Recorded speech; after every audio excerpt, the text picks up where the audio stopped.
How's everybody doing? It is 8 p.m. East Coast. EST. 8 p.m. Thank you to everybody in every different time zone. It's a good day. It's a good day to show our determination. That's it. Are you determined? Imani Vaughn, are you determined? We got an entrepreneur in the house with me tonight. Imani, turn that camera on so you can do a commercial. How bad do you want it? You got to at least type in the chat so I can give them your website. That's right. I'm giving your website. You tell them Afro Economics member Miss Vaughn, college graduate, entrepreneur, always doing things to help everybody. Always. The business owner with the give back. That's right. Afro Economics making a difference. What you think, Miss Davis? You know, Missy Elliott. What was her name? No, it wasn't Missy Elliott. It was I don't know. I guess I was thinking about Sierra with Missy Elliott, but it was Megan Thee Stallion. Y'all had down there in Atlanta, Miss Davis. Y'all should have had Sierra. Y'all should have had Sierra down there. Somebody just quit. Somebody had a concert and they sold tickets and then they backed out. So In somebody, Atlanta? I think it's Lauren Hill. In Atlanta? Yeah, people had bought concert tickets. I She think better it give was. them their money back. She better I give them think their they're going. money back. Yeah, Huh? I think that's who they said it was. Oh man, Lauren. She probably need me to come help, you know? Y'all down in Atlanta, y'all probably didn't show her the love she wanted to either. We got Y'all so much other mess going on down here. y'all be tripping. Y'all so political. Lauren was Yeah, like, I can't go there. They are tripping. You want it real bad, Ms. Vaughn, but you better give me your website. Give me your website right there, because I'm gonna put it over here so it'll spread out to all the social media. Because they want it really bad too. I gotta get with it. You just gotta make sure you got everything in big girl sizes. You know how you know that you can't be discriminating on sizes. You got big girl sizes. Look, you gotta have big girl sizes. That's right. Cause somebody in Stone Mountain other than Miss Davis, they got some size on them too. I got size on me. They got size on it. Yes. Everybody know. Imani know. She know we got to have it. American sizes over here. Them other places over here like Asian sizes, American sizes. You can do all your stuff in America sizes. Don't worry, because everybody catching up with us now. I really appreciate y'all. It's about determination, and I'm telling you, all the entrepreneurs should be taking advantage of this discussion tonight because it is real. If entrepreneurship needs anything, it's determination. And it is the ninth principle of Afro economics is determination. And when I was thinking about, the topic and I was thinking about how bad do you want it? Because I was thinking about no allows. And I, like totally forgot to also point out that that is the ninth principle of Afro economics. How bad do you want it? No, but that ninth principle is determination, Mr. Jones. Determination. And my turn, you know what I mean? Determination is so important. Oh my goodness, you showing your shoulders and stuff. I'm gonna show my. Oh my goodness, uh-oh. we had Where's a my tank top? competition. I don't know why. I feel warm. What's warm? Somebody turn on the air conditioning. God, I'm telling you, Miss Vaughn, turn on your camera too. Yes, indeed. So determination. I want, before we do, I want to share with you all. something about, that I thought it'd be a motivating way for us to get it started. All right. And then I'm gonna share more. 1 second. Authority, Make sure. Yeah. guidance, patience are God's gift to us as men. We have to cherish that, not abuse it. I prayed this morning to be a better listener. Didn't work so well. We're human. You get back up. Yes, I've been high up on the mountain. I've been blessed. But that's a slippery slope. Yeah. And it's lonely up there. Yeah. People don't know that side of it. We did not come this far to just break down and lose now. I'm a winner. I'm going to win.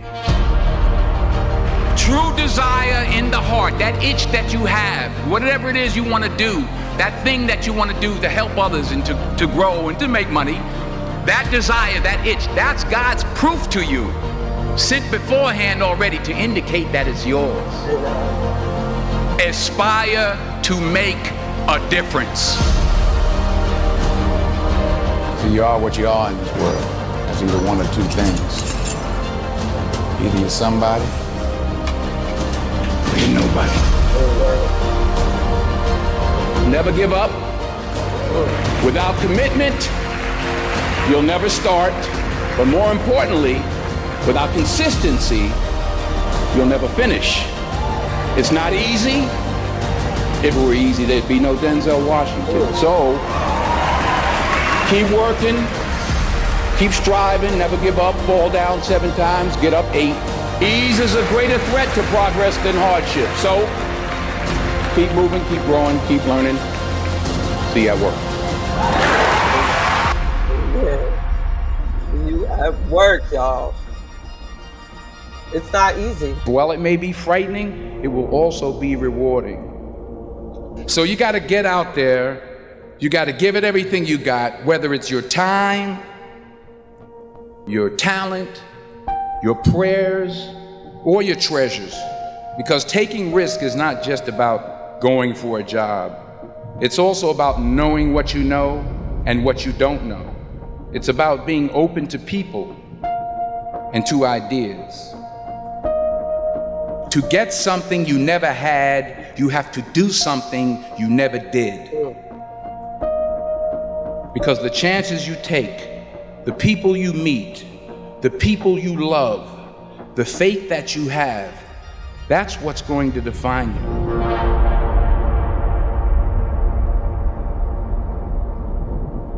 I found that nothing in life is worthwhile unless you take risks. Nothing. Nelson Mandela said, "There is no passion to be found playing small and settling for a life that's less than the one you're capable of living." Now, I'm sure in your experiences in school and applying to college and picking your major and deciding what you want to do with life, I'm sure people have told you to make sure you have something to fall back on. Make sure you got something to fall back on, honey. But I never understood that concept, having something to fall back on. If I'm going to fall, I don't want to fall back on anything. I want to fall forward. I figure at least this way I'll see what I'm going to hit. Fall forward. This is what I mean. Reggie Jackson struck out 2,600 times in his career, the most in the history of baseball. But you don't hear about the strikeouts. People remember the home runs. Fall forward. Thomas Edison conducted 1,000 failed experiments. Did you know that? I didn't know that. Because the 1,001st was the light bulb. Fall forward. Fail big. Today's the beginning of the rest of your life, and it can be very frightening. It's a new world out there. It's a mean world out there, and you only live once. So do what you feel passionate about. Take chances professionally. Don't be afraid to go outside the box. Don't be afraid to think outside the box. Don't be afraid to fail big, to dream big. But remember, dreams without goals are just dreams, and they ultimately fuel disappointment. So have dreams, but have goals. Life goals, yearly goals, monthly goals, daily goals. I try to give myself a goal every day. Sometimes it's just to not curse somebody out.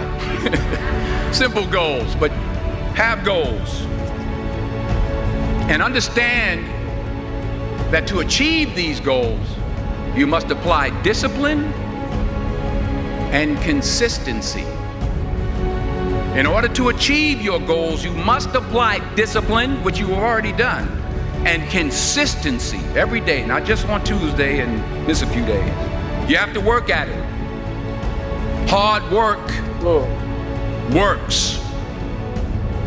You'll never see a U-Haul behind a hearse. I don't care how much money you make, you can't take it with you. The Egyptians tried it. They got robbed. That's all they got. You can't take it with you. And it's not how much you have.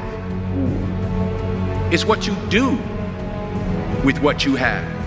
We all have different talents. Some of you will be doctors, some lawyers, some scientists, some educators, some nurses, some preachers.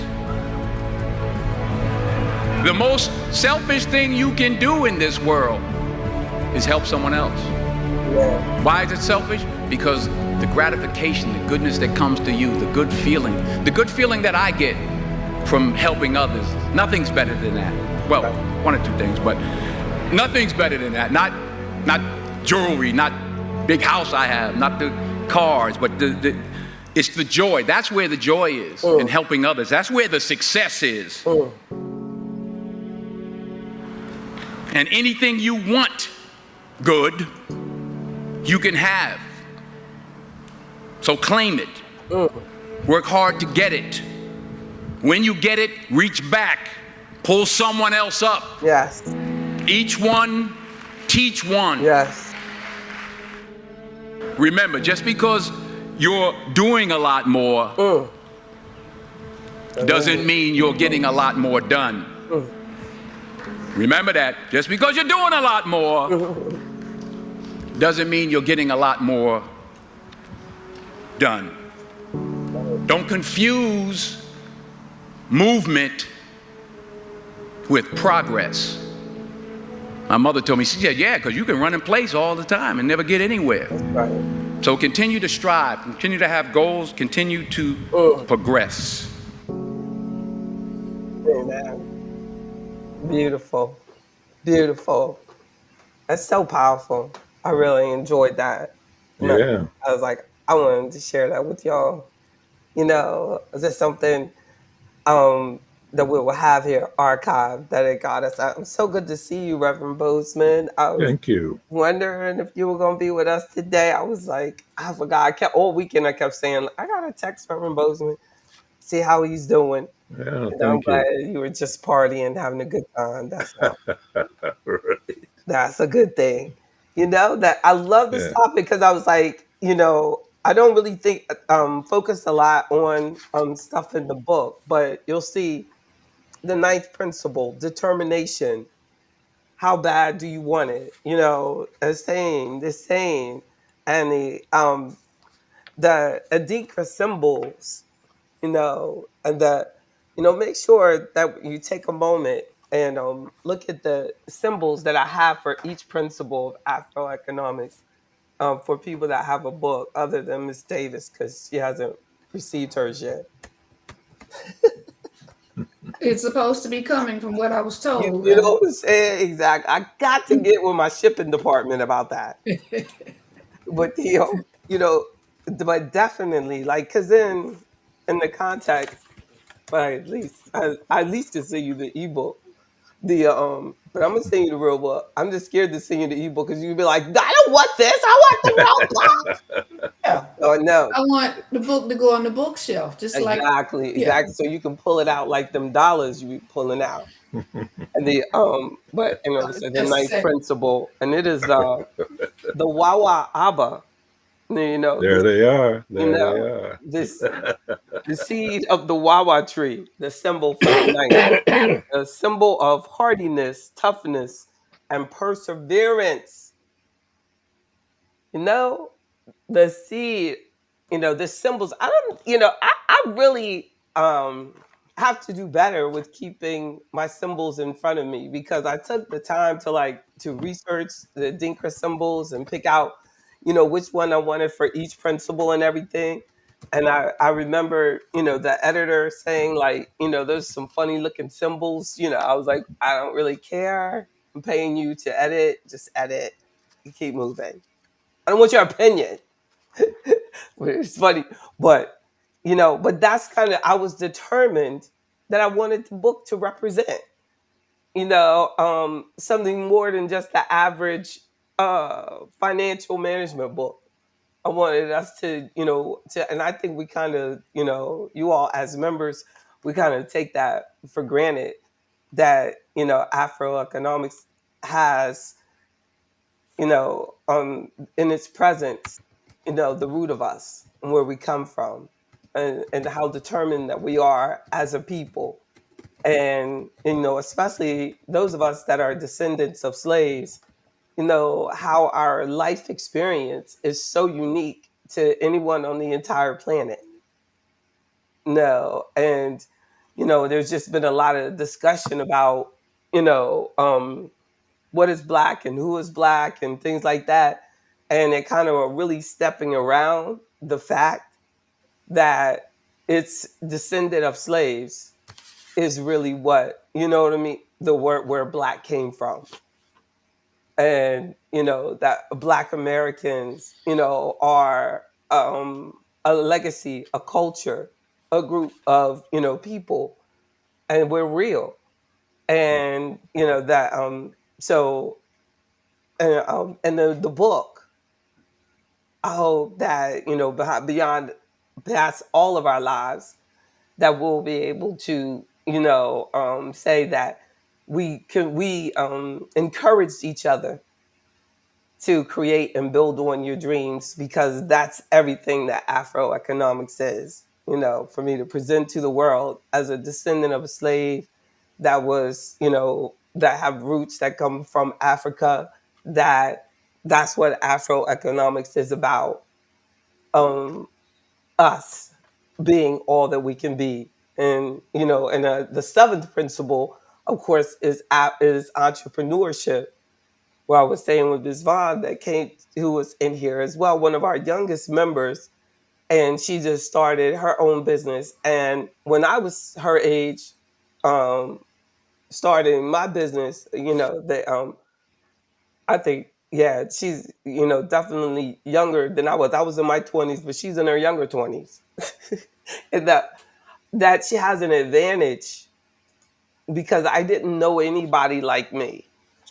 And I certainly didn't know anybody that liked me like I like her. I like her and I love her, and I've known her since she started college. I respect her work. That, a big part of the determination, I think, is that when you can have someone who really likes you, I think it helps you be determined. Do you all agree? And someone that you can identify with. Oh Um, yeah. I feel like I had to put a lot of energy into going on, and there was just so many days where I just had no one to talk to. And even when you think that there's a safe place, and, and then when you are talking, I'm talking to my clients, and that's a heavy burden, for them. And I'm so thankful that no matter what, my clients never gave up on me. No, and that's such a blessing. No, you hear Reverend Bozeman in there vaping.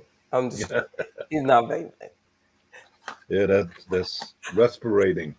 It sounds like a vapor though, doesn't it? I know. Yeah. I'm like, Lord, like getting 15 minutes away from that vape. Nope. No, he can't. That's funny though. At least his end, like a couple decades ago, they've been like, what is he doing? You see that man? Oh, something wrong with him. Now them kids are like, what flavor you got? What is that? Can I get one? Isn't that sad? It's called medication. No, right? They'd be like, what are you talking about? Really? Mine is too. Yes, Mr. Jenkins. And so I want you all to, as well as to share what I want to just give the definition of determination. Determination implies a firm sensation of purpose and commitment to reaching goals or following a particular path. It's the act of successfully pursuing a specific aim, motivating you to succeed at the goal. Isn't that nice? Mm-hmm. Successfully pursuing a specific aim, motivating you to succeed at the goal. So it involves, like, we have to have a goal. We have to have a goal. So, like, Mr. Jenkins, can, you share, like, how, like, if you don't mind, like, how you decided and you and your wife, like, decided together, like, I'm going to be, no, Mr. Johnson, your camera wasn't frozen. It was fine, wasn't it? He was frozen? Yeah, he was. Oh. They're just lying. They don't want you in here. They don't want you in here because your hair is so long. I said when he says it was frozen, say yes, because your hair is longer than everybody's, and we don't really want long-haired people in here. Try it again. I didn't see him. It didn't seem frozen to me. I saw your hair like just flowing in the wind. Y'all know y'all saw his hair flowing in the wind. They're like, no, it was frozen. But like Mr. Jenkins, I know you are extremely jealous. So before Mr. Johnson comes back, I mean, I'm not talking about you or nothing. I'm sure. I mean, you have nice scalp. This homeless man said to me one time. He said, "It's like I was walking by and he gave everybody compliments but me." Did I tell y'all that story? And I said, well, what about me? Like, you didn't say anything nice about me. I was in DC too. And he said, well, you have a nice scalp. I have braids, I have my braid. I was like, oh, okay. Thank you. Like, I gotta say something. Say something. It was smart. How do I get a smart like homeless man? I'm up, I'm pulling out money. Everybody else ignoring him. He's like, oh, you look nice. Oh, he's so and so. All that. So I'm getting my money ready because he's going to give me a compliment. Like, he gives me I don't know if he was just shocked that I was going to give him money or something. He was like, it's this one with the money. Don't say nothing. I said, but don't I get a compliment? It's like, oh, you have a nice scalp. Oh, thank you. Thank you. Oh, Lord. Mr. Johnson, turn on your camera. So tell us, Mr. Jenkins, I'm gonna give you have a nice scalp as well. Like, how did you set the goal and then just, make sure that, how did you stay focused on the goal, or how did you and your wife do it? Like, did she ever, come at you? Don't tell me, because I don't want her to be mad, and I don't want, but anyway, how did you do it and become debt free? Well, I'm not completely there yet, but maybe by the end of next year. No. You're so honest. You could have just gone. You could just gone, basically debt free by next year. Okay. Yeah, the end of next year. All right. How'd you do it? Well, I wanted to not have to go to work. It's that simple, really. And you were determined. Yeah. You were determined that. I mean, when I started Mm-hmm. in the post office, I was 30, and I was like, I can't be doing this past 60. So that was in my mind from day one. Well, the post office is known for being an easy job, so I don't understand. I don't understand. I've never met anybody that wanted to retire from the post office. Like, never. They'd be like, well, I got in 17,000 steps today. I just love this job. Love it, love it, love it. I'm going for 18,000 steps tomorrow because they added on an apartment building. You know? Yeah. Right. Yeah, like, yes, yes, yes. That's the way you were, I'm sure. You know, No, like, I started out carrying a bag on my shoulder, walking up and down steps, and I'm like, I can't do this past 60. But look at how fit you are. Look how fit you are. Okay. You can get up off the floor with no hands, no help, nothing. You be like, you could have got in the breakdancing competition. See, that's all because of them steps and that bag, and you were strong for it now. And some good come out of everything. You know, but that's a blessing. So it was all about how bad do you want it, correct? Yeah, exactly. Yeah. And then having a team player, because you could have done it, but then your wife could have been totally opposite and been like, I don't understand what you're talking about. I got a couple more credit cards, and it's on. Yeah, you got to have your wife on your side. No, because as a matter of fact, she paid her car off this year, so she ain't trying to buy another. Good for her. I know. She ride with you. She know you always gonna have a nice car. She's like, I'm not buying. I know that's right. Tell her I know. She just take the bus. Take the bus. You got a husband. I wouldn't get no car either. If I had a husband, I wouldn't even have a car. Y'all know me. I'd be chilling. I'd just be chilling. Leroy, I need you to take me downtown. You wait outside till I finish. Yeah, but you lose your independence, though. I'm very comfortable with losing the independence. I gave it to the to the bus driver. I can give it to my husband. I don't understand. Look, independence is overrated. That is a person who's bothered by giving up independence is the woman who has not had to pay bills every bit of her life. Exactly. Look, that is called, look, that is my mom, for example, when she bought her own car. I don't know what she was thinking. I need my own. I was like, I'm gonna wait. But, I think it's only because it doesn't matter to me because it's never been taken from me. You know what I'm saying? So if it's taken from you, then all of a sudden it matters to you. That's the weird thing about life. Right? And so I'm just like, the whole like, you having your own car and stuff and own thing, that's overrated.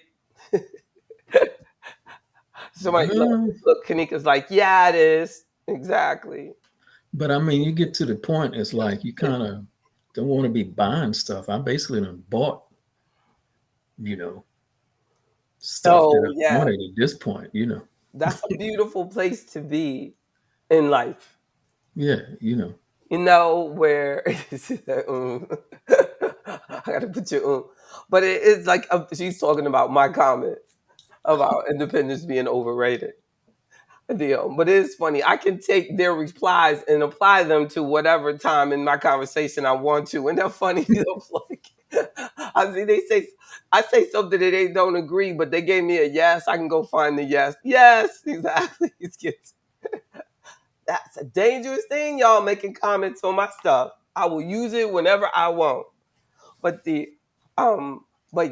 it is. But what happens is after a while, it all gets old. So constantly, that's why it's good that you remember, because when you're always investing and saving, you're putting something aside for a future need. You know what I'm saying? Like you have everything right now, but what you're investing, you save for is because I know that, these things are going to get old. I'm going to want something else. And that's what it's for. And that's a beautiful thing. Right, Reverend Bozeman? I was muted. Yes, I agree. Oh, you were saying you know someone who had a wife that sabotages. Yeah, okay. Yeah, she's every time he thinks he's getting ahead, she takes the money and goes berserk with it.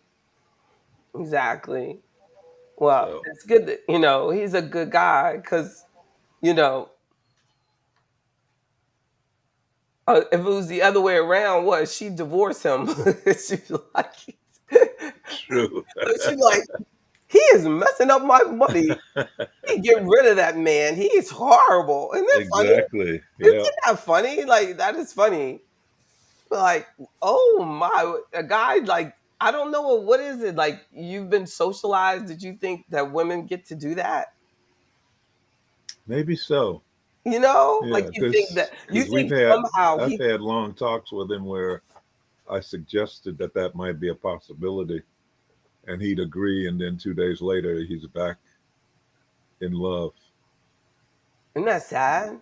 Yes. I think he feels she has convinced him that somehow he's supposed to make it right.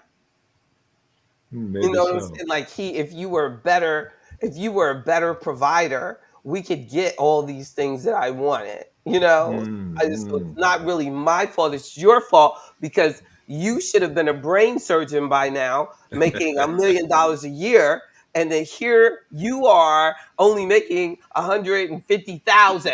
Right. Exactly. I'm going away until you become a brain surgeon.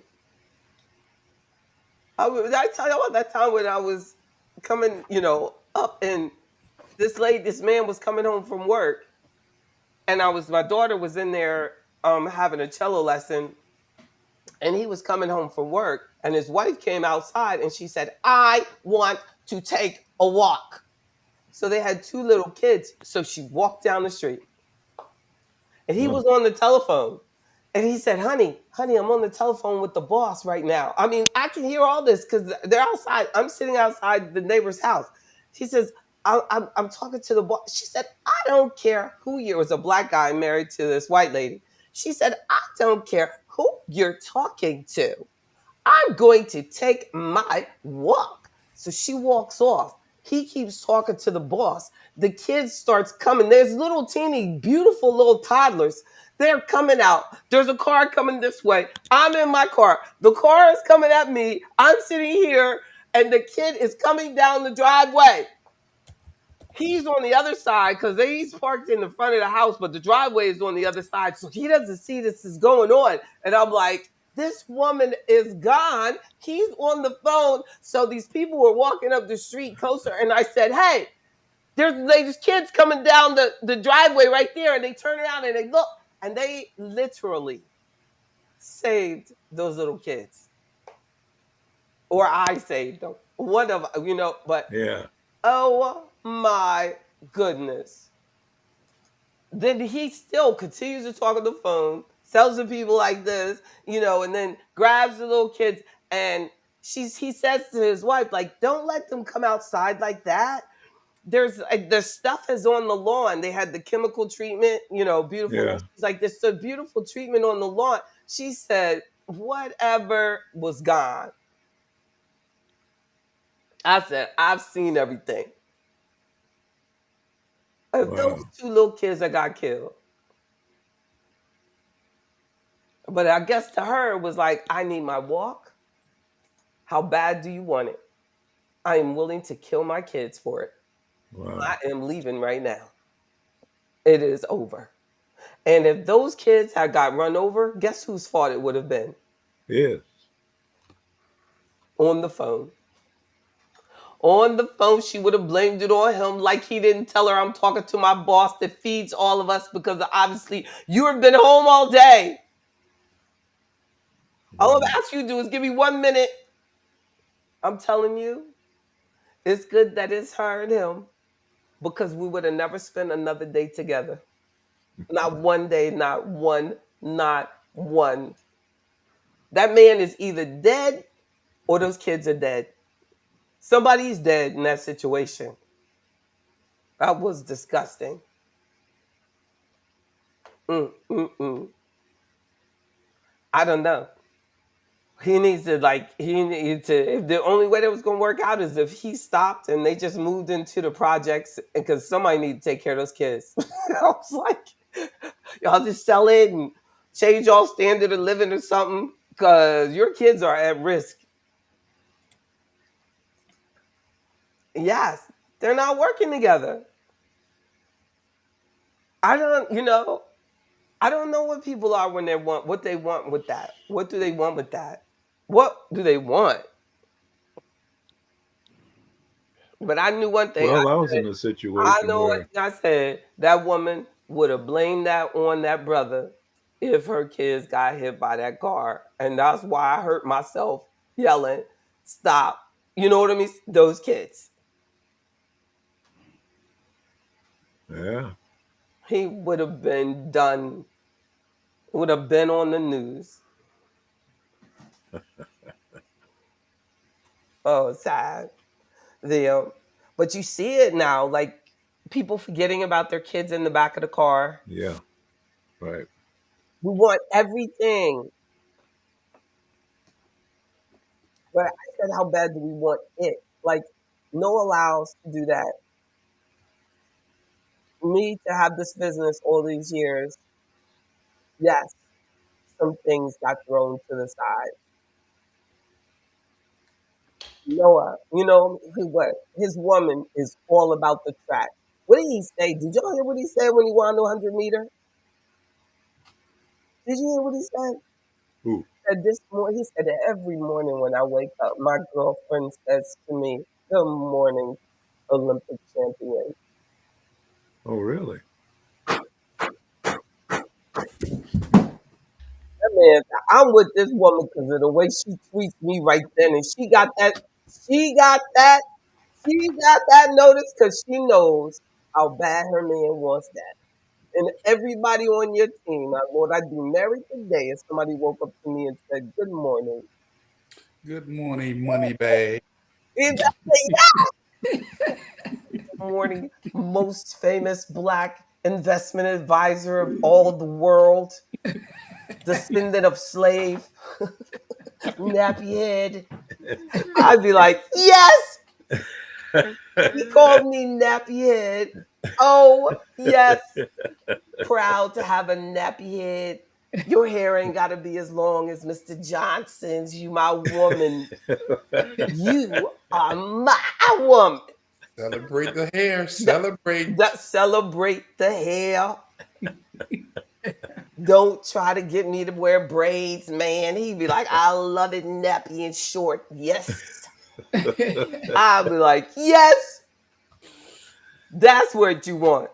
But isn't it true? It like makes such a difference. Like, oh, I just never, I never have had that. Like, never have had that.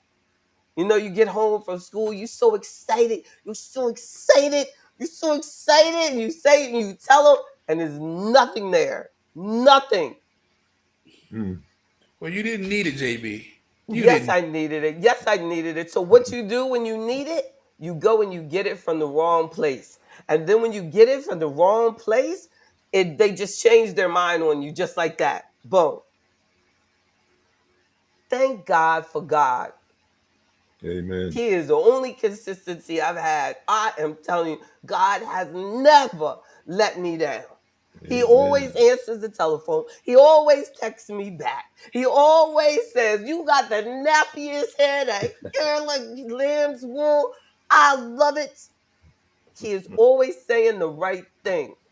Always tells me when something is wrong, what I need to do to get right. Oh, so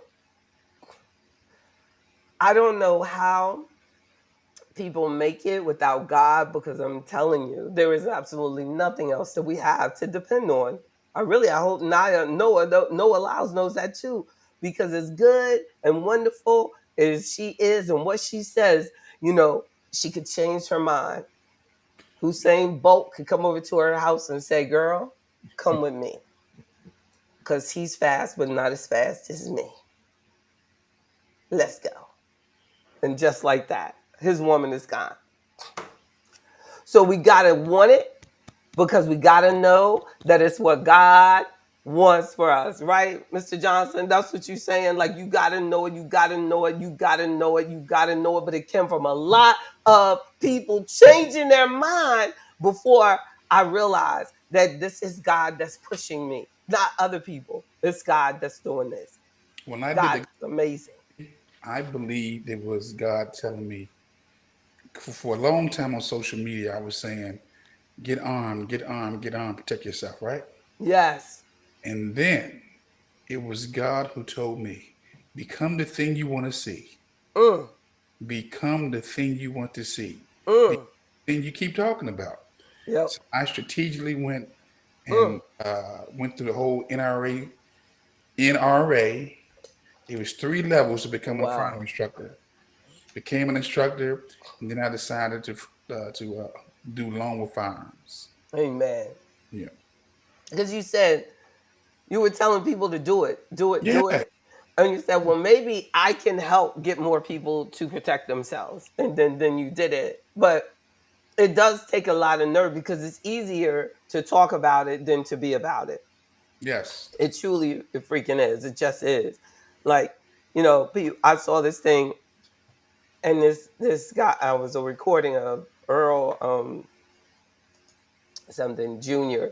His dad was like over at, like, the BET magazine, Earl Graves. Yeah. So I think it's Mm, his son was making this thing about, but black businesses need to come together, and everybody has just one employee so they can get together, and we just need to be, doing more and more together. And I made a comment that basically you have one person now in the time of technology that can become a billionaire. This has to be old footage, or this brother has just lost his mind.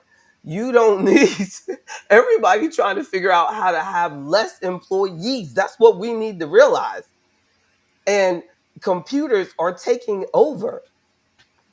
I got computer systems that do stuff like, I sent that text to y'all, and 2 minutes later, everybody, all 400. I could have sent it to I could have sent it to 3,000. I only sent it to you members, but as a courtesy for members, now I'll send that text out. I used to take an employee all day to send out those texts. Mm. And now you just And if I punch a was sending it button. to all my contacts, it might take her all week. Now I pay $27 to do what would have taken all day for an employee to do. No benefits, nothing. you sound like company. You sound like We gotta stop, because you got this guy telling us, oh yeah, the future is we gotta do mergers and acquisitions. No, the future is we gotta figure out computer systems and artificial intelligence and how to maximize everything. That's what we don't get about it. It's gonna leave us behind as a people. Amen. It's like, it's nothing to be afraid of. It's a reality of it. We got to get this together. Yeah, you're right. You can say it, Mr. Johnson. I sound like, corporate. I mean, that is that part. who? That part.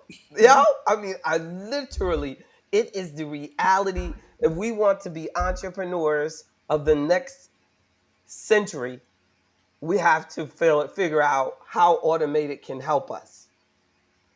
And for us, as people who need jobs, the Black jobs have to be technology centered and focused.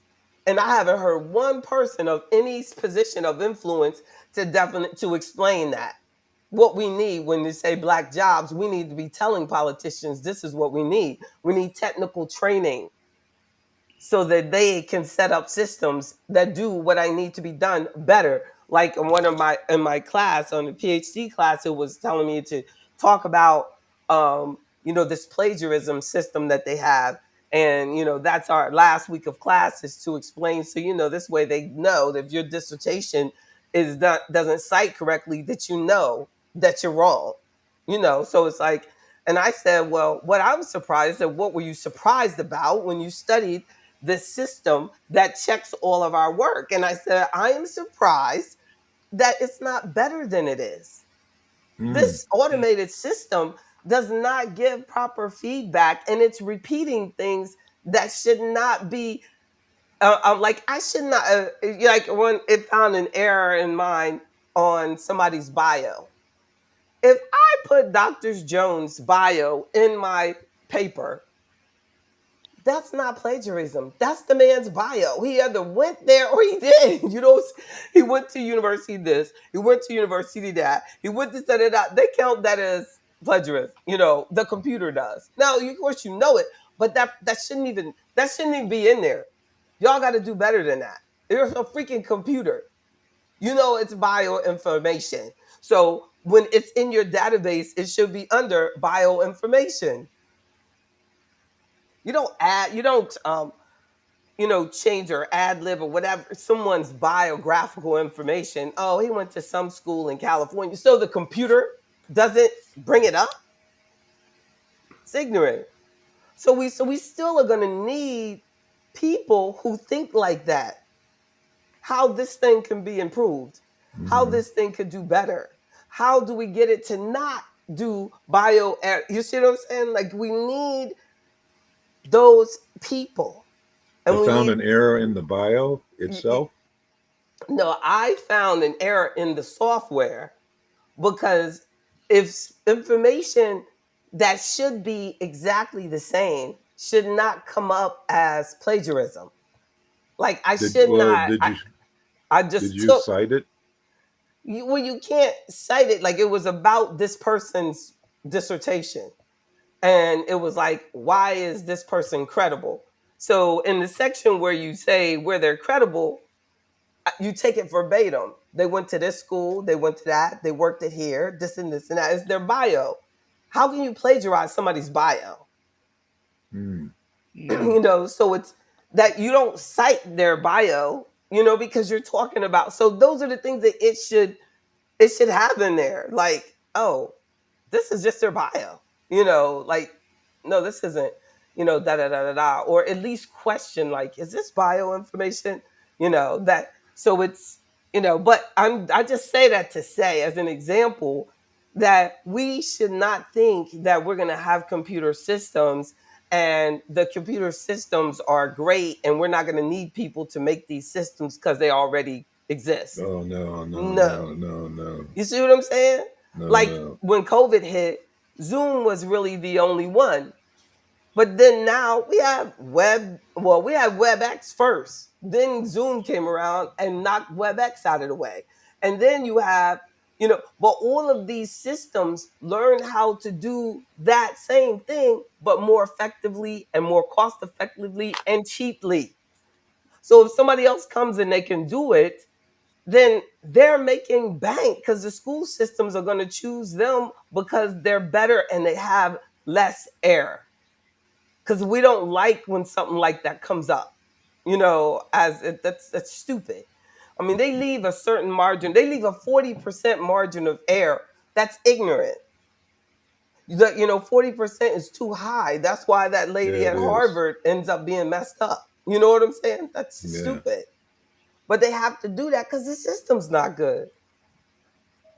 But I know y'all like, I don't know what JB's talking about. She's off in another land. But this is, the reason, like, there's people that's all they do. And I don't Yeah, that's exactly why I don't know think we can my go. mind goes in that direction. You know what I'm saying? And it could have been like, because I did computer systems so much in school, that it was a part, but it's not a part a lot of people's business schools now. They divide out, and everybody and every kid that's in college and every kid that's in high school now should have computer science and Yeah, systems, have a systems class. agreed. As I was saying on Friday, I was telling Ms. Clements today that I would love to do on Friday, I want to do a discussion on the anatomy of financial services and relate our bodies and how I see them and how it's connected to our financial decisions. And Ms. Cummins was like, JB, you really going somewhere with this. But it it really makes perfect sense to me. And I said, I got to do that during our private members only meeting. Cause you know what I'm saying? Cause in a smaller setting, y'all will really like, get off on it. Cause it's amazing how systems are and how God did these things. It's the way everything in the world really is a system. Has anybody ever taken a systems class? Yeah, but But you would really love them if we all. That's why I think we all should have exposure to, oh yeah, the system, agreed. because then everything, makes more sense. But that requires logical thinking, and my son has been trying to teach coding to kids in the neighborhood, and he's very frustrated because it requires a certain kind of thinking ability, certain kind of logic, and also a little math.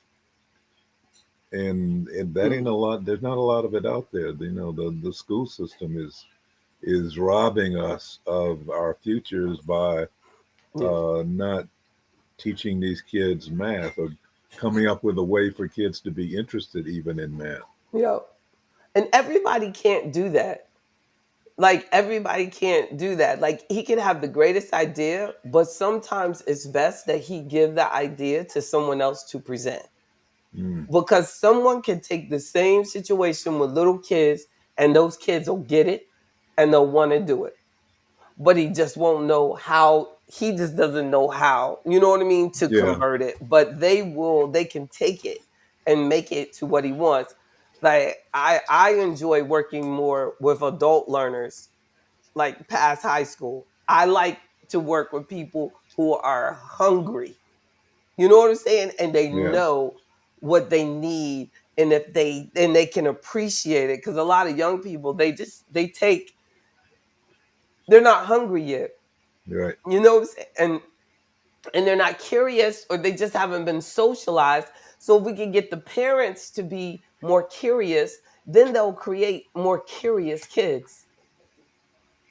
No, because I tell you, Mhm. like I have to, like, really get my daughter to be like really pushy sometimes, because sometimes at college the people will be very slow in getting her what she wants. And I go, well, how bad do you want it? Like, do you want it? Then you got to call them again. But I called them yesterday. I said, I understand that, but you got to call them again. But I called them yesterday, and then I called them. I know, but did you call? And then typically that time she calls, that one time where she's just like, oh gosh, mom, it's the time she gets what she wants. So I know if I keep getting her to, you know what I mean, just push it, push it, push it. It's hard for her, and it's hard for a lot of young people to realize how much grown folk mess up. You know what I'm saying? They think, well, they're grown and I can't do that because, obviously they don't, no, you can do that. And, and the reason I was able to be in business this long is because I am very pushy like that, just by nature. But it goes way back to elementary school. Like, I'll tell you, when I started as a Girl Scout and they said, sell these calendars. So I thought that all of the calendars had to be sold. So I kept going and going and going and going, until they were gone. Tell me, Weta. Tell me your story about how, when I first met you. Remember, Weta, and you told me about how you had a goal and you did 2 jobs and then ended up keeping the 2 jobs for almost 30 years now. Yeah, I got a question, but I'll give you the short version of that. I've always really liked what money does, as far as I can take it. So I've always liked that from a little girl, and so I went on a bike ride one time, and everybody made fun of me because I had a Free Spirit bicycle that I bought at Sears, and there were all the other racing bike people. Their bikes were made with like a special alloy. It was only like their bikes were like 12 pounds. They could almost lift them up with one finger. And they were making fun of me because they said my bike weighed a ton, and they laughed. And That's so right. I said, okay, I'm going to get me a racing bike like everybody else, but I didn't want to charge it. So I got me a second job. And I said, I'll start to save the money and I won't, be bothered with all this high interest and stuff like that. Because the bike was like, the one I wanted cost like $4,000 back at that time. That was pretty expensive. That's right. So it's 4,000 I got, today. I managed to get my first 1,000 saved. And I said, I got 1,000 saved. Then I said, well, okay. Then I looked around, I had 2,000. And then when I knew anything, I had 3. And then I had 5. I love it. And I just kept going. And, thank God I've been healthy enough to keep doing all this. I mean, it probably is crazy, but the second job let me get into a 401 and stock purchase plan, the same as the day job. And I don't know, I continued to thirst for that. And then when I knew anything, well, as time went on, I meet you. And then I tell you, I got this brokerage account and I don't know what is really going on. And, you take the numbers and, you put the money in your pocket. How do you keep them that long? How do you, when you get to the point where it's like, well, I've saved more than I'm going to make this year. Why do we keep working? Ooh, I don't even know if I can answer that question at this point. I think it's addictive. It really has gotten. Yeah, I mean, you have to be work. And then see, the other thing, you'd have to be around me to see how, money are stacked up on the bookshelf, and then I got tons of coins all over this desk. And then you go in my closet, Amen. I got gallon jars of coins, and Amen. It's just an obsession, y'all. And it literally, I can imagine, it just never feels like enough. Like, you know what I'm saying? It just never will feel like enough. It gets to be addictive once you get past a certain point. Yeah. I mean, it's hard to stop. And then I had several gallon jars of juice jars. I took them to Ameris Bank and used the coin counter to count the coins. I burned the machine out in about 3 hours because I had so much. So then I went to lunch. I came back, gave the machine time to cool off. And I ended up with something like about $6,000 in coins. Lord. And so I said, well, look here. If, since I've used the counter, I can open up an account here if it's cool with you. And so here go the customer service guy. He says, well, why don't you open up a savings, a money market, and a CD? I mean, really, y'all, one account would have been just sufficient, but how they... But they had to get all them accounts open. Exactly. Yes. Isn't that sad? They got 3 accounts. It's like, we can do this, and this. Exactly. You probably love. So, I'm a cash freak. And so now I got just about as many coins again as I had before. It's so good. But they don't give you coins like they used to. Because you don't use cash like you used to. So I still do. Really? I do. That's so good. Yeah. I still use cash. I think the maximum amount I could find on my person is like about, I think I got $20 somewhere in my purse. Oh, no. My wife loves cash. Yeah. Does she? That's so good. What did Fonnie Willis's... I know. I don't know what she's talking about now. In the house, I can get it with a little bit more. But you know what I'm saying? Walking down, she said I keep 15 grand in the house. She was tripping. No, well, but you might. It might be a Georgia thing. Look, they had to count up all your coins and everything. Though. Well, we can go past that now. There's a box over here in the closet.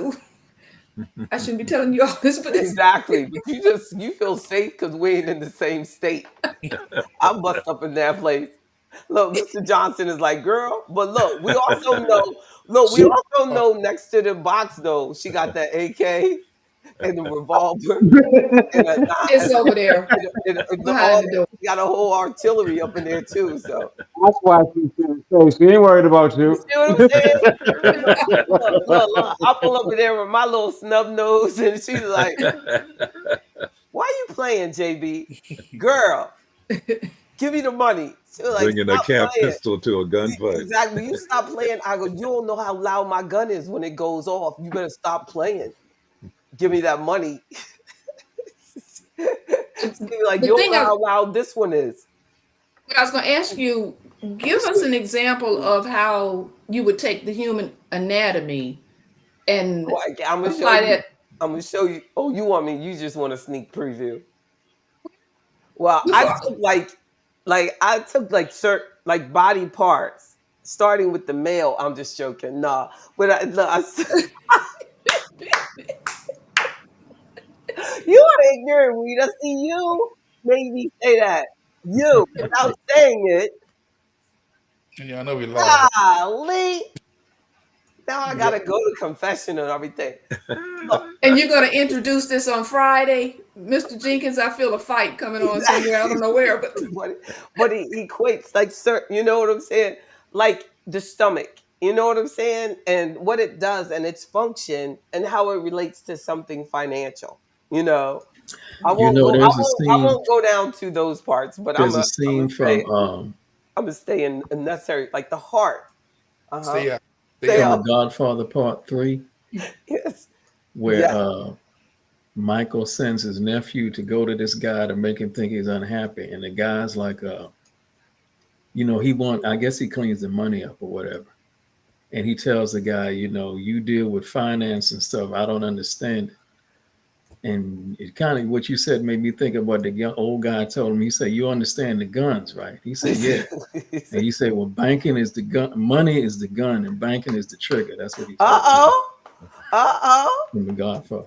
Hey man, exactly. And he said that, or Yep, that's in Godfather Part 3. that the Godfather said. The old guy, yeah, he was The old Oh, guy. money he said, launderer or and whatever. the money is the trigger. Yeah, banking is the gun, the money is the gun, and banking is the Yeah, trigger. that was Nehemiah Persoff. Not Nehemiah. He's like, we got to get it. We got to get it in here. But the yeah, and see that again is an analogy, and it was what, like you said, what he understood.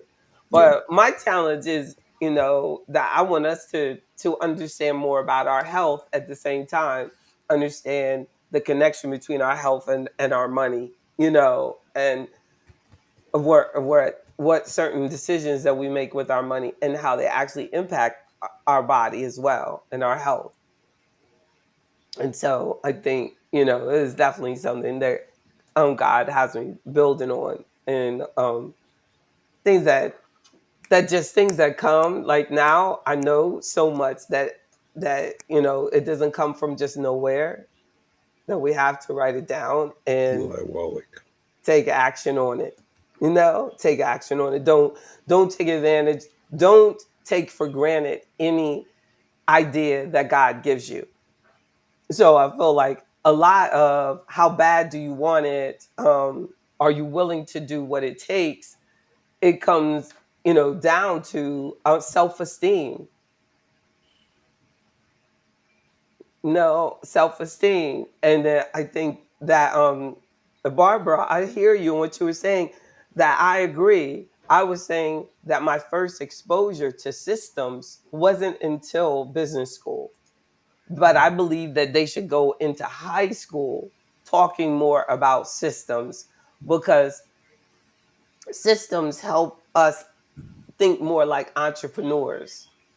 We'll think more, and then everything makes more sense. And then coding doesn't seem so strange. You could start it like even in elementary school, really. If we truly just knew and believed how logical our kids are, and just thinking about, but we're investing in destroying our children's systems, but not in maximizing their systems. I was listening to a podcast the other day, and they were saying that they're giving those diet shots to kids as young as 12 years old now, and focusing on Black kids, focusing on our communities so that they can get part of that Medicaid money. I call it bull crap. It is bull crap. They are killing our kids, y'all. So if they do that, they're going to mess up their brains and their development and their nutrition. So the challenge that Reverend Bozeman is saying that his son is having now will be 2 times worse, because a lot of our behavior is coming from the chemical exposure that we have. Don't you think so? I mean, it's just, I mean, even if we just look at it systemically, you're taking these young people, you're not giving them proper nutrition. Their brains aren't being able to develop completely, but then you want them to think logically. You know what I mean? But their Yeah, brain is not developed enough and they haven't received proper nutrition for logic to come into play. true. I think that's intentional. I think it's intentional. It's been going Oh, on. yes, because many of the parents are chemically imbalanced. So the child is exposed to someone who is totally out of control. And so we haven't done it, and they support this idea of doing this to their child because they don't have any logic either. So we have the parents being over medicated, too much processed food, their brains aren't working correctly, and then they're the ones that are parenting, these even younger people.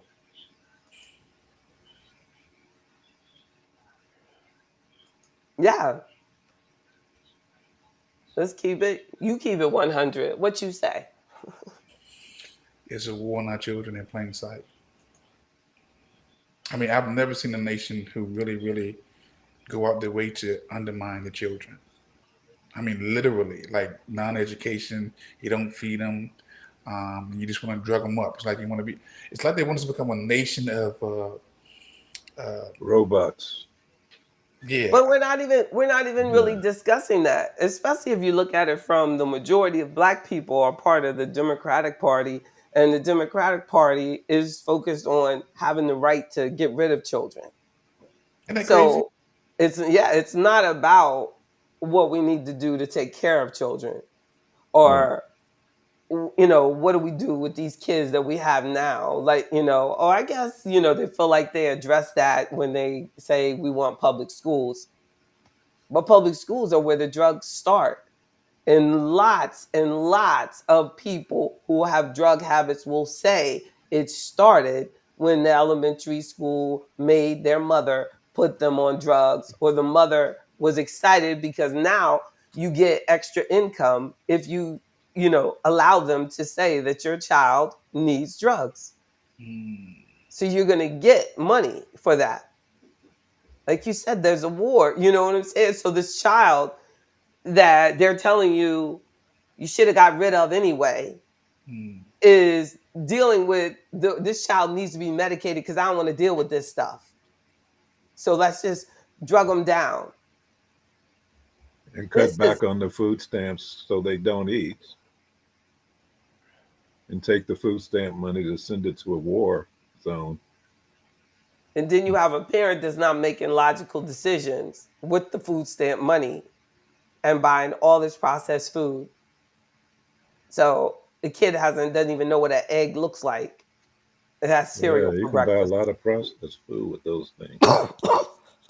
With those But stamps. here's the other thing. Yes. Back to these food stamps and this food stamp business. What I see around here is more specifically kind of the younger moms take the stamps, sell half the stamps, and take that money and go out and buy weed with it. Yep. That's what's going on over here. I don't know if Oh, they're doing yeah. that where you guys are, but they're Oh, doing yeah. that. And they've been doing that a long time. Yeah, immensely over here. And it's worse now because weed is legal. So I can't even imagine in Virginia how much they're doing that. That's just sad. It's just sad.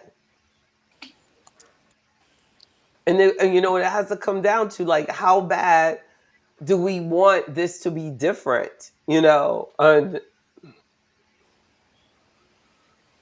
I'm convinced that it does not cost more money to buy whole foods. I'm convinced that processed foods cost more.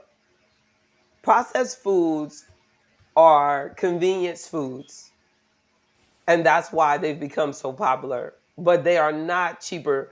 To buy a box of Cheerios, it is going to cost the same thing as buying a dozen of eggs. True. They're making a conscious choice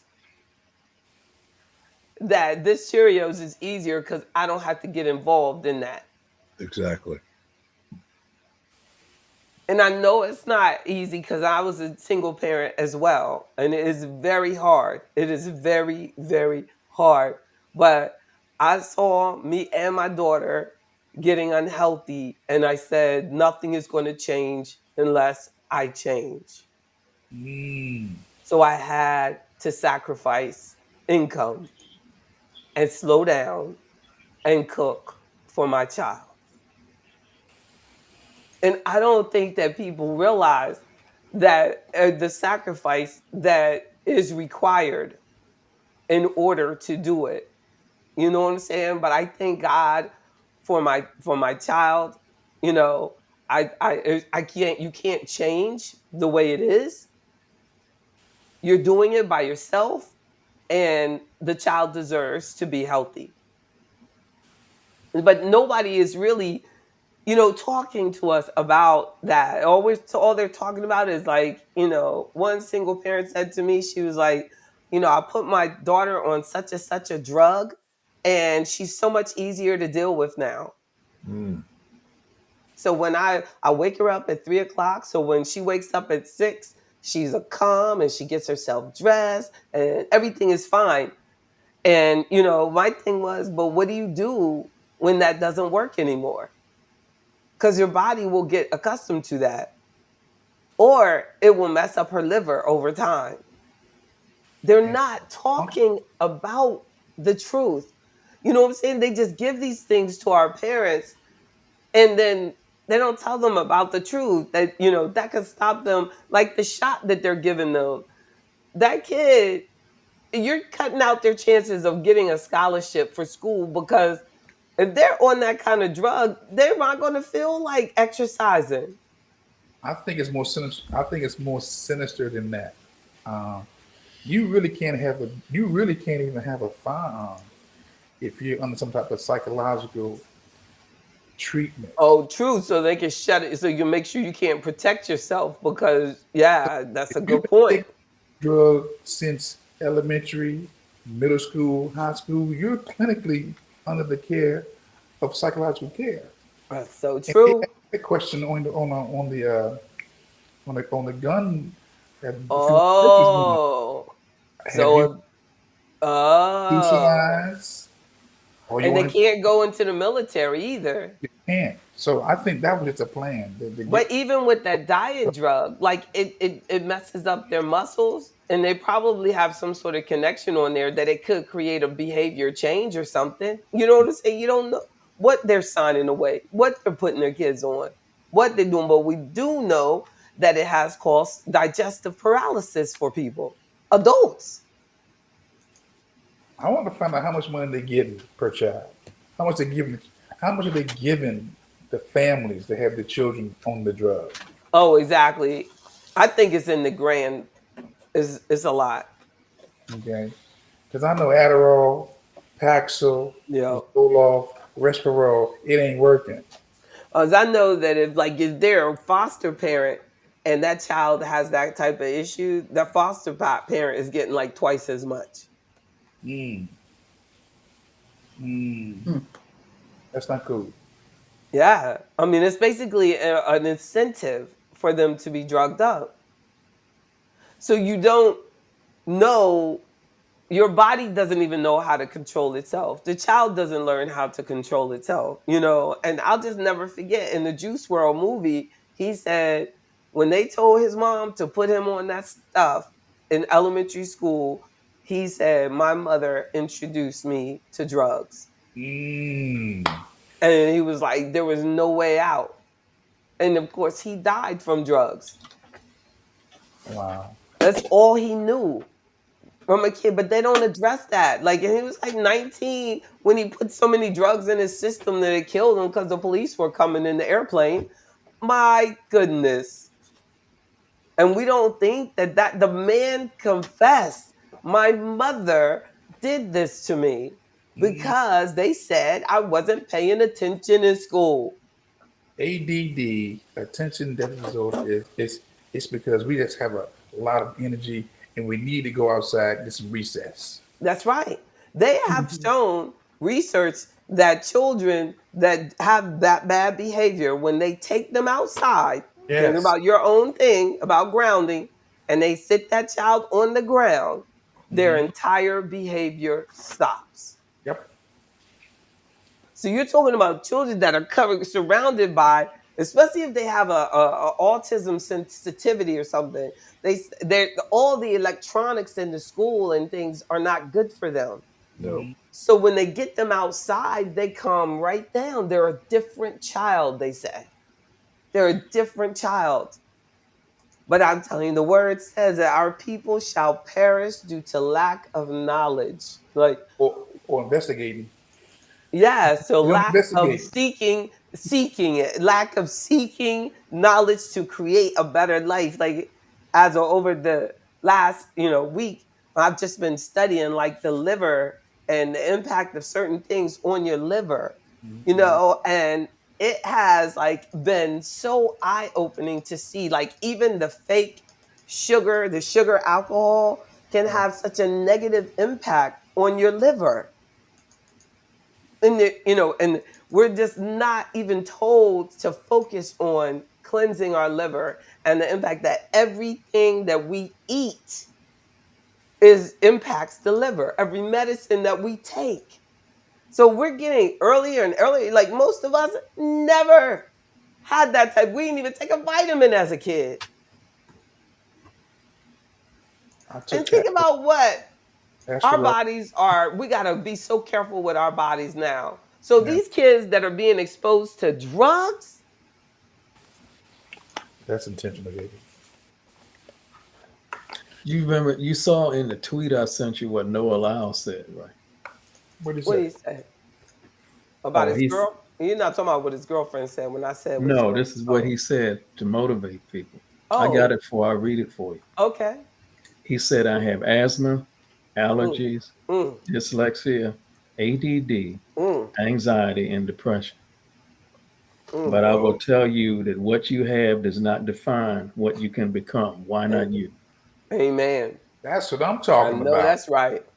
But what you were just saying about going outside. That's what they said. He should say, they said I have this according what I'm saying, according to their reports, but I am. But what you were saying about going outside, that's what he does. Yeah, he says it helps. Did he say that? All the time. Did he say it helps? Yes, indeed. It helped me when I started exercising outside. And you know what? When you go outside, you breathe different than when you're inside. That one tweet to the folks who are on that medication, will inspire them to come off of it. Yeah, I hope. That's what I'm saying. I wish he had just said that. They'll see themselves in him. If he can do it, like I said, I know Paxil don't. I mean, Paxil, because he can't do that. They thinking he's doing it on the medication. He's not. He is not. You cannot do that. That medicine is not going to be approved by no Olympic committee. You know what I'm saying? He is not on any meds. That's right. That's right. You get off of it. That's why I wish he said. They said I was.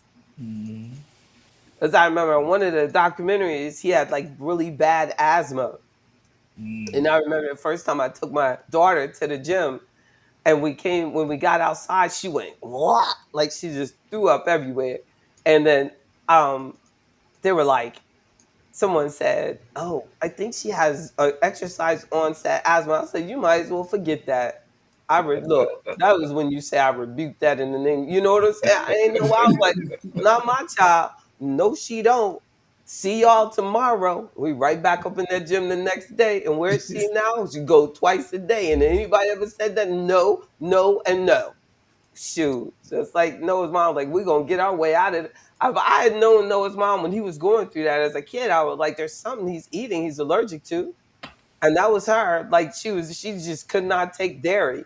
And I just had to eliminate it. She was mad. And we getting no pizza. And then I was like, whatever, little girl. It ain't happening.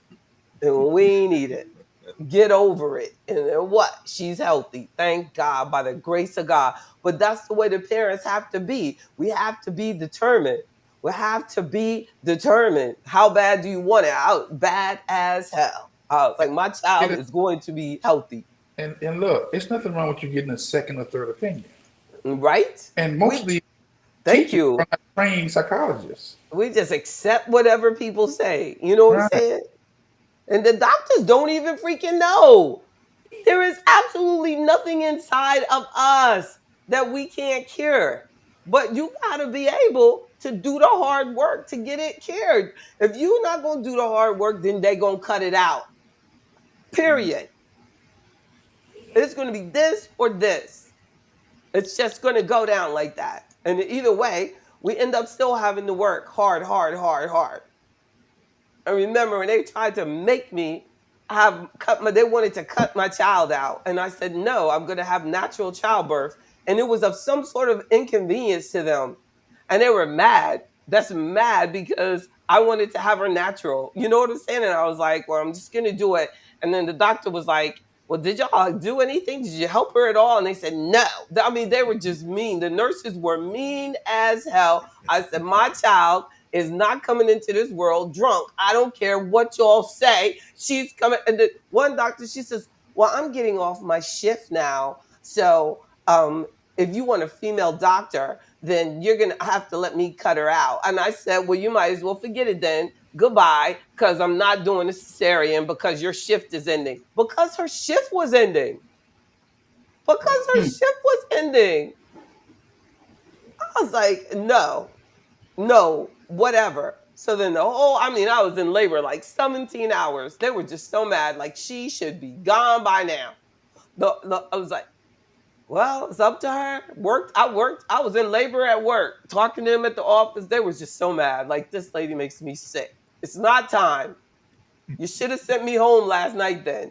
No, it's not pushing it. You're not forcing it. Talking on the phone all day. She wasn't born until like midnight, almost midnight that Friday night. I was there from Thursday all the way to Saturday, but it was on her freaking time. And if you know my child, she is like that right now. She does everything on her time because I have allowed her to do that. And that is God's time. They were literally going to cut that child out my stomach because their shift ended. I was like, I don't care how much pain I'm supposed to be. And it was the most empowering experience of my life. I mean, empowering in every sense of the word. And the doctor was like, they could have done some things to help you, but they chose not to. But it's too late now. But don't worry about it. This man, a white guy, came in and he said, but I got you and it's going to be all right. I don't know why these bitches tried to do this to you. Literally, he had to save my life. He said, but you have the right to do this. If you want to have your child, you want to have your child. Because you was an inconvenience truth. Isn't that sick? Isn't that sick? I mean, they were just like, basically, she needs to get out of here. Yeah. JB, you were holding up a bed, a space. Yeah, so like, you know what I'm saying? Now she's gonna have to be here a whole nother day. Cause but all y'all had to do was send me home. You said she's on the way. Yeah, you stay. You know what I'm saying? But then it was like, well, I thought you were gonna fully cooperate. Then my doctor said, but I thought I told you the 5th. I said, but she came on the 7th. But I go on vacation after the 5th. That's why I told you the 5th. What is wrong with them? I had no idea they tell people when to have their babies. Oh my God. So all that stuff on TV is a lie. Like, you know what I'm saying? That you wait. They're like, no. I told you the 5th I was going to be there at the hospital, like on the 5th. I was like, when she came on, I don't get this at all. It was really almost the 8th. I guess you really would have been mad. That is sick when you really think about it. Yeah, it You know what I'm is. saying? That if we allow them to do these things to us, how much my recover? I was working the next Monday only because I stood up for myself. So I had it on Friday. I was working on Monday. If I had let them cut me open, do you think I would have been working on Monday? Uh-uh. I was working on No Monday way. for my dream. I remember I had Joe Madison the next Monday. I said, "Yeah, Joe, I had my baby on Friday." He said, "What?" I said, "Yeah, I had the baby on Friday." He said, "Girl, if you don't get off this phone, we're hanging up now, JB. We're hanging out." He was like, "Oh my gosh, she had a baby on Friday." I'm a click. Thank you, Those, Joe. Rest in peace. amen. Joe was like, "This girl is crazy." The next Monday is still, most people wouldn't have been back that next Monday. Oh, like I'm working my dream. My child got to eat. We got to go. I seen Monday. Oh my God, I was mad. I was mad that he hung up. You know, Joe was like, "No, we're just not doing that. We are not, no, I cannot talk to somebody. She just had a kid 2 days ago."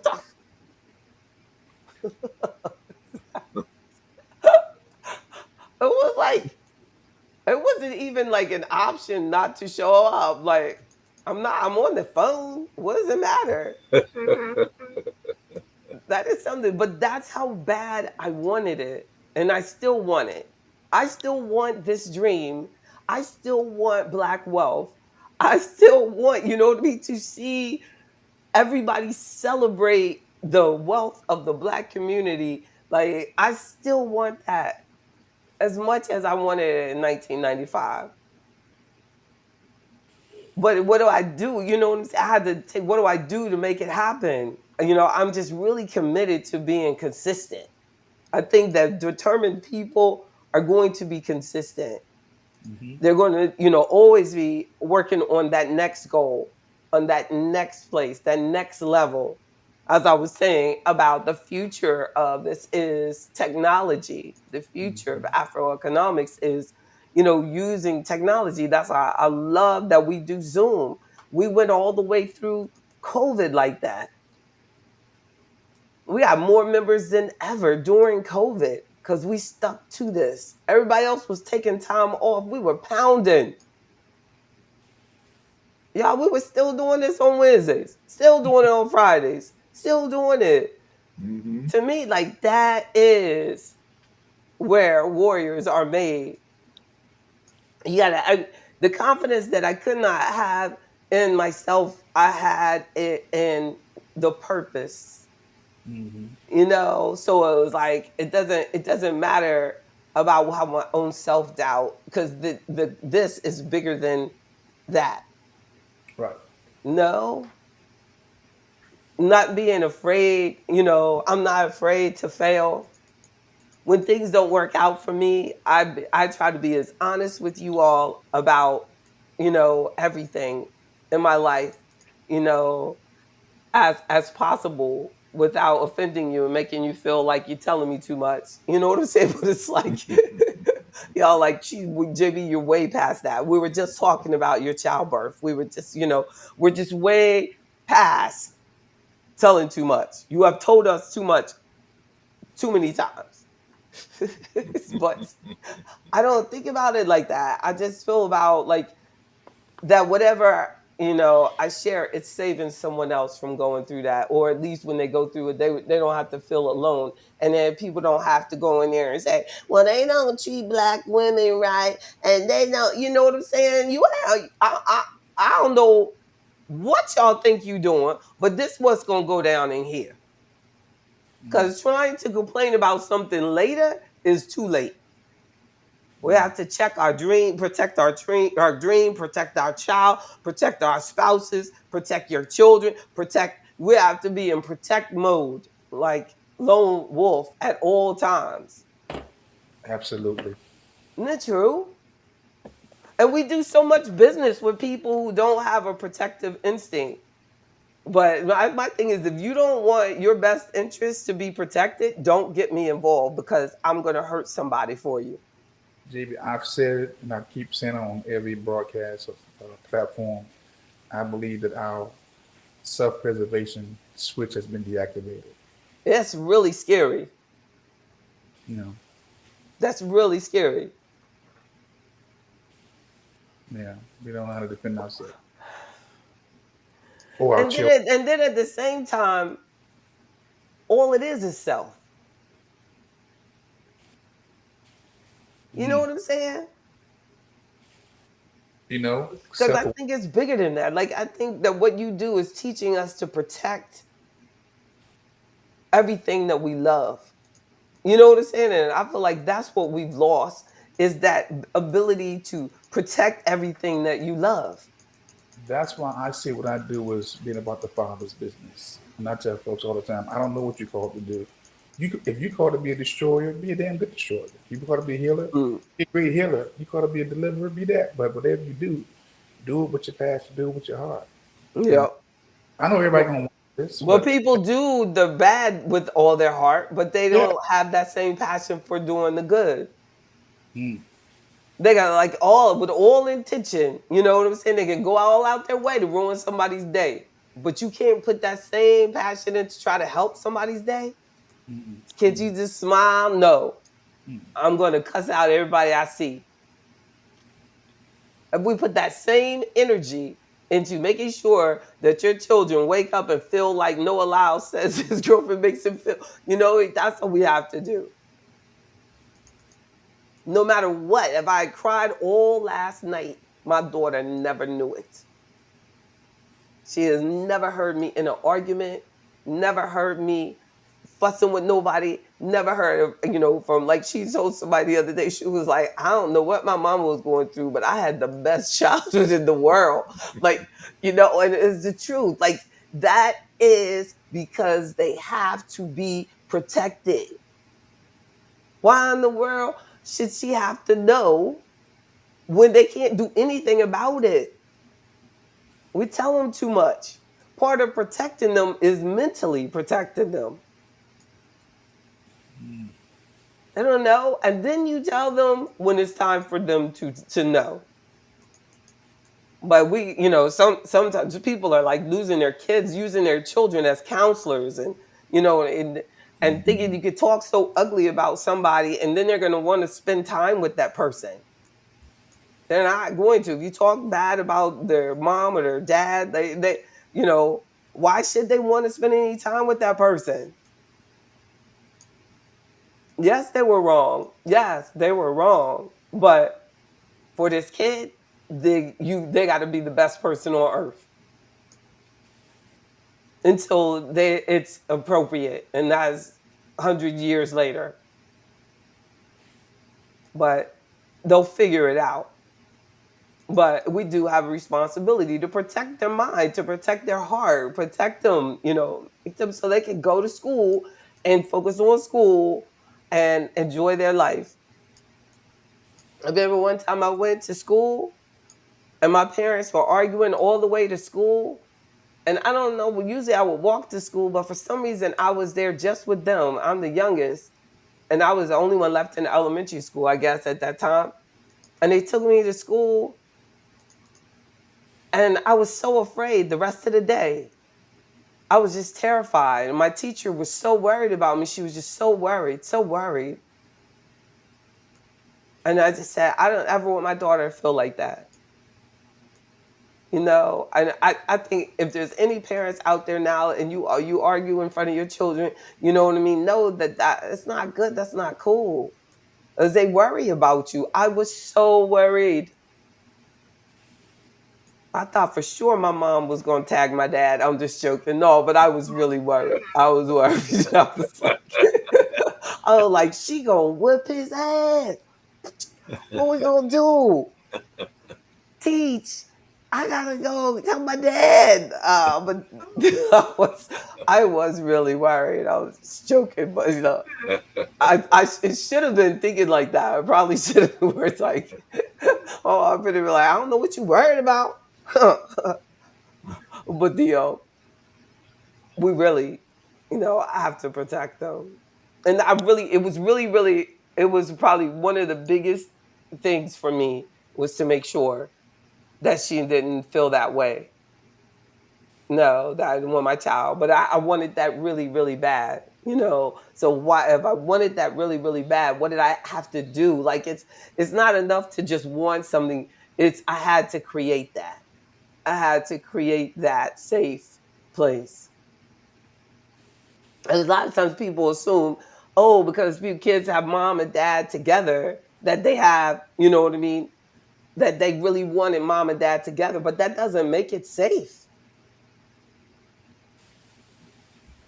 And they go, you know, like, oh, two-parent household, you know, like, and that could be worse than just them being separate but at peace, correct?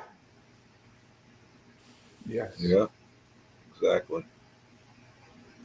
But we sometimes you get more fascinated with what things look like than actually focusing on the children and what you're actually creating for them. You know, 'cause- but also, so some key things about, you know, people that are determined, some attributes were resilience, confident, disciplined, motivated, no fear of failure, creativity, focused. They don't feel threatened by others or by competition.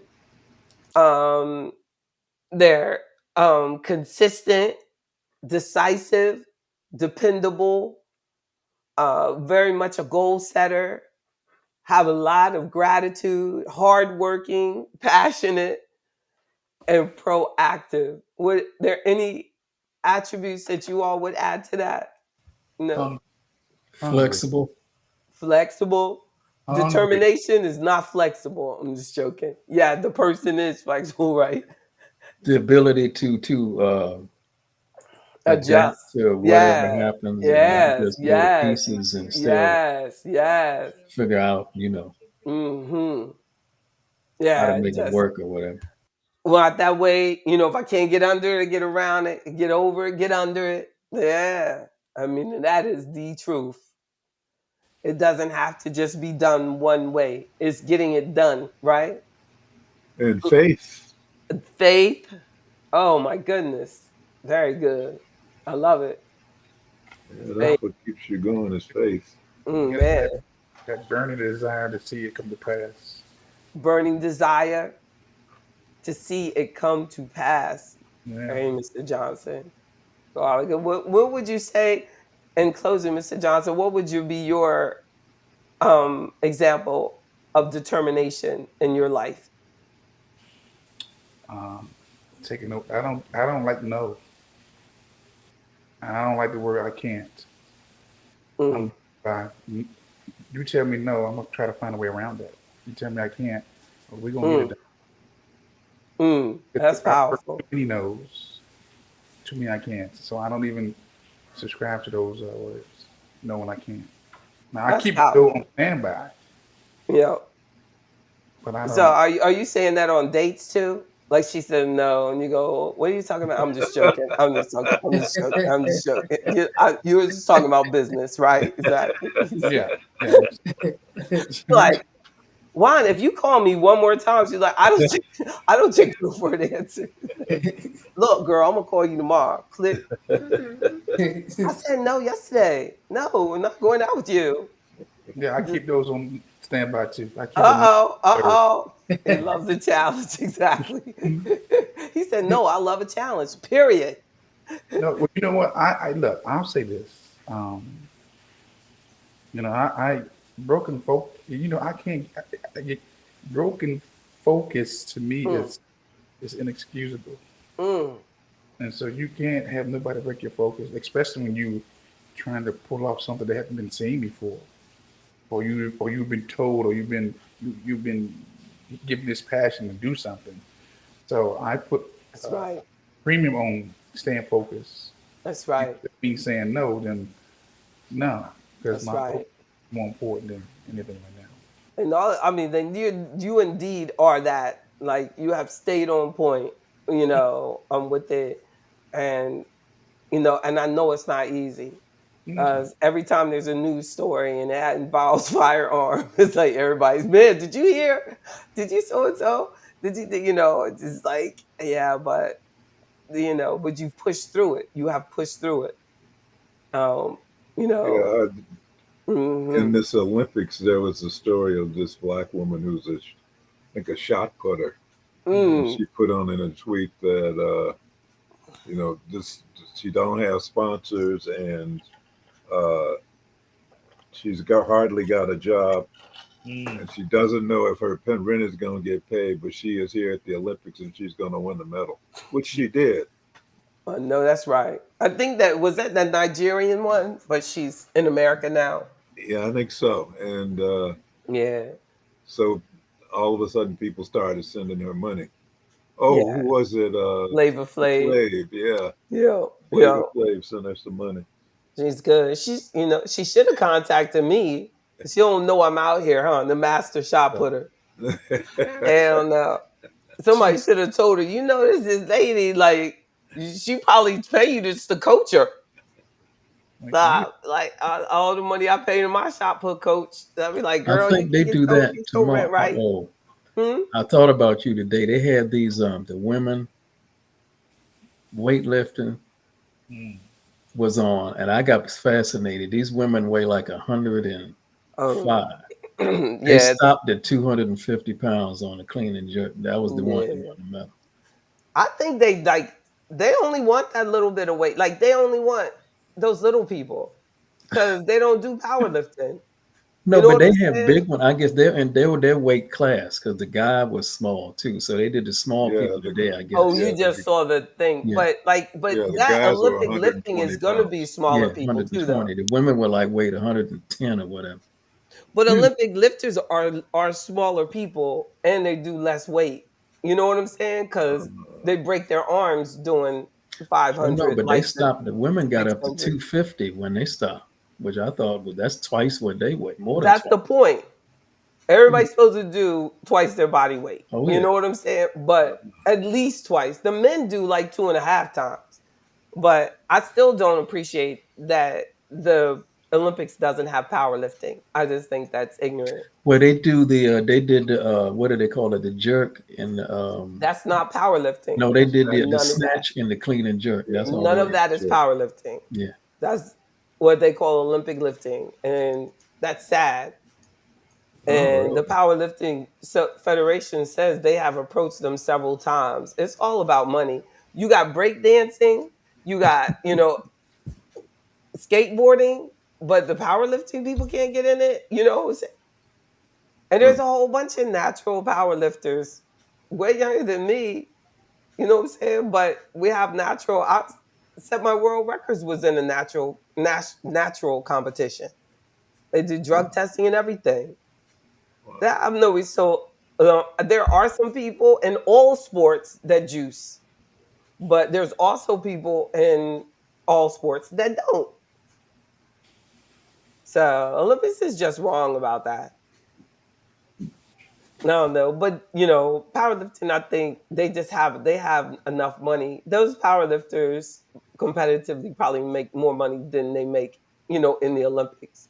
So when we have competitions all the time, you know, maybe that's why it doesn't make as big a deal. Because I would say would let them in if they really pushed it. I think I don't know, but it is amazing the powerlifting, and you see, you know, these little men lift 600 pounds and 700 pounds, you know, Wow. you know, and then big guys are lifting like 1,000 pounds. Damn. And that girl, Tamara in Maryland, her deadlift is over 600. mm. Yeah. She was over 300 pounds, but she's like 250 now or something, you know, but to be dropping weight like that and she's still staying strong is good. Is Yeah. that sister? She's like dark, and she's on Yeah. commercials. Uh-huh. Okay, Yeah. Yeah. short Yeah. hair. Yeah. Hmm. And she lives in Maryland. Yeah, somewhere. But I still see her on Instagram and stuff, but like I said, it doesn't take away. But the Paralympics people, they do powerlifting for them. But Hmm. I don't get it. Y'all know y'all the best. It's how bad do you want it? So my goal next is next year.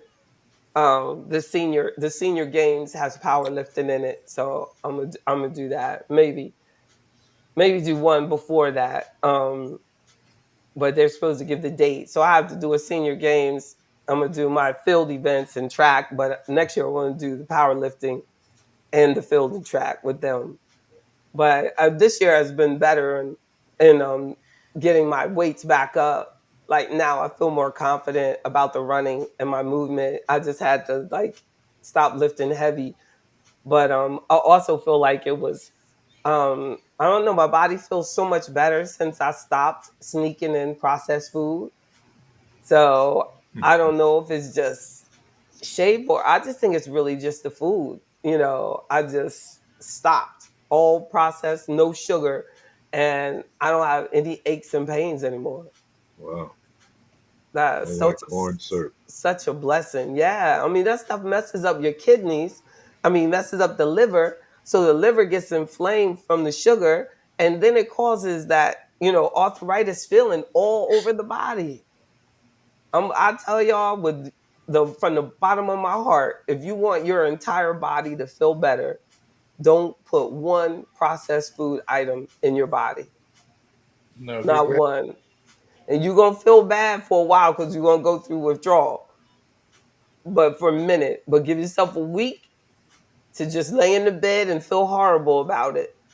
But just eat what you can eat. Like when I'm telling you, if kids and everybody was on real food, you would not have a problem with obesity because you're so full. You're so full from vegetables and meat and rice and potatoes, like what I mean. But when you eat the processed food, you don't get full, so you just keep eating and eating and eating. JB, Hmm. I'm gonna add to what you're saying. Get a glass of wine. I could drink the wine. You would be going through. You Mr. would be Johnson. Mr. Johnson be like, "Are you saying that wine is not whole food? Because It's wine is made it's from the fermented. It's essence. fermented. Exactly. It's made from the essence of grape. You would have to make your own wine. If you make your own wine, then you can have your wine. Yeah, Exactly. I second that. You would have to make your own wine, though. That would be so crazy, and your friends would be like, "Is this your wine? JB, I'm You sorry, mean but you that put your Krispy Kreme feet in this donut, wine? You put your feet in this wine? that Krispy Kreme donut, I'm so sorry, but It's got I'm to having go. that donut. It's got to go. No, no, It's no, got to Got to go. have that no, Krispy no, Kreme. no. It's Get you a got to glass go. of wine. Girl, It's natural. look, girl. You keep drinking that, eating that Krispy Kreme, and your arms will never get as big as mine.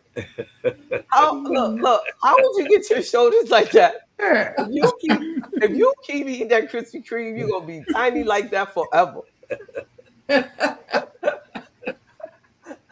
You be good, but it trips me out though when they show like all of the shot put people and stuff in the Olympics, and I'm like, wow, they are so much bigger. You know what I'm saying? Than the sprinters, and I'm like, Oh yeah, all of them are big. Yeah, right, and I'm just like, you know what? Nope, I'm not going but the out like ones that that. do I'm the not going out like that. Like everything, you know what I'm saying? Like we but just don't have to be fat. We do not the have to ones be that do fat. the discus and the hammer, they're not as big. And Yeah, that black girl from Nigeria she looks good. Yeah, She's got a nice shape and she is not fat, like looking. You know what I'm saying? Like some people just carry more, look fatter or something. But I was really impressed with that young lady. I was like, she looks good because she was first in her. When she came from nationals, she was first. And that's when I discovered her. I was like, oh yeah, and she looks good. We don't, I don't care what your sport is, like we don't have to carry that extra fat like that, but it just it takes an effort. It takes that effort, keep that liver clean. I mean, I could say I don't care what it is. I know they're eating something processed when I see that. Basically, that's fatty liver when you see it all around the top of that belly like that. Hey. Yeah. Processed food, it will go like I promise the world a 6-pack if we don't eat any processed food. Wow. I like my little. You will be happy. The ladies will be following you to the pool. Mr. Johnson, they'll be like, Lord, they be calling you Juan 6-pack Johnson. They can follow me to the gun store, get some ammo and an extra rifle. 6-pack, exactly. You like he said, that's what it is. It's 6-packs. 6-packs of ammo, girl. Go give me 6-packs of ammo. Yes, 6 boxes of ammo. The third hollow points, please. Exactly. You should see me when I go to the range. They try to sell me 38 stuff, and I go, no, I want 350. So they're like, oh, Lord. Like this lady's gonna waste this money because she has to have 357 bullets. Yes, I don't care if 38s fit in this gun. I want 357 bullets for 357. They look around. Okay, give her what she at. Yes, I'm paying for it. It's the sound. It must sound like a cannon. It sounds like a cannon, exactly. But there's always somebody in there with a real cannon, though. I'm like, this person is crazy. They sound like the whole building's gonna fall down. And so watch this in close quarters without the range or the soundproof walls. If you shoot that gun, not just the person who's gonna be disoriented, you're gonna be disoriented too. And everybody around you in the house gonna be like be grabbing the ears. On the inside, now on the outside where the noise should travel, but in the house, boom! You hear ringing. Exactly. The robber, I'd be like, wait a minute. I got Put your earmuffs on. No, exactly. He'll be like, open your eyes, lady. Open your eyes. That was so loud I had to close my eyes. You're going to have to wait. I got to shoot you again. Let me get myself together. Woo, that was loud. I'll be so impressed by the sound. Why are you still like here? Clint Eastwood and Dirty Harry? He really did that. It was loud to him, too. Man. I don't remember ever watching that. My mother used Dirty to love Harry, that movie. yeah. What did he have, a 44? Oh. No, he had a 357. 357, okay. Oh, he had it. It was loud. See, it has to be loud. 357 got to be loud. When you shoot it, I mean, you guys, one thing to have the gun is big, but when you shoot it, you in close quarters, you want that ringing too, you know. Well, all I got to do is anybody, imposter, I just be like, look, you're going to need to go outside because it's just too small. It's just too small in here for me to shoot you. So you just go back on up, right at the door, right at the front door.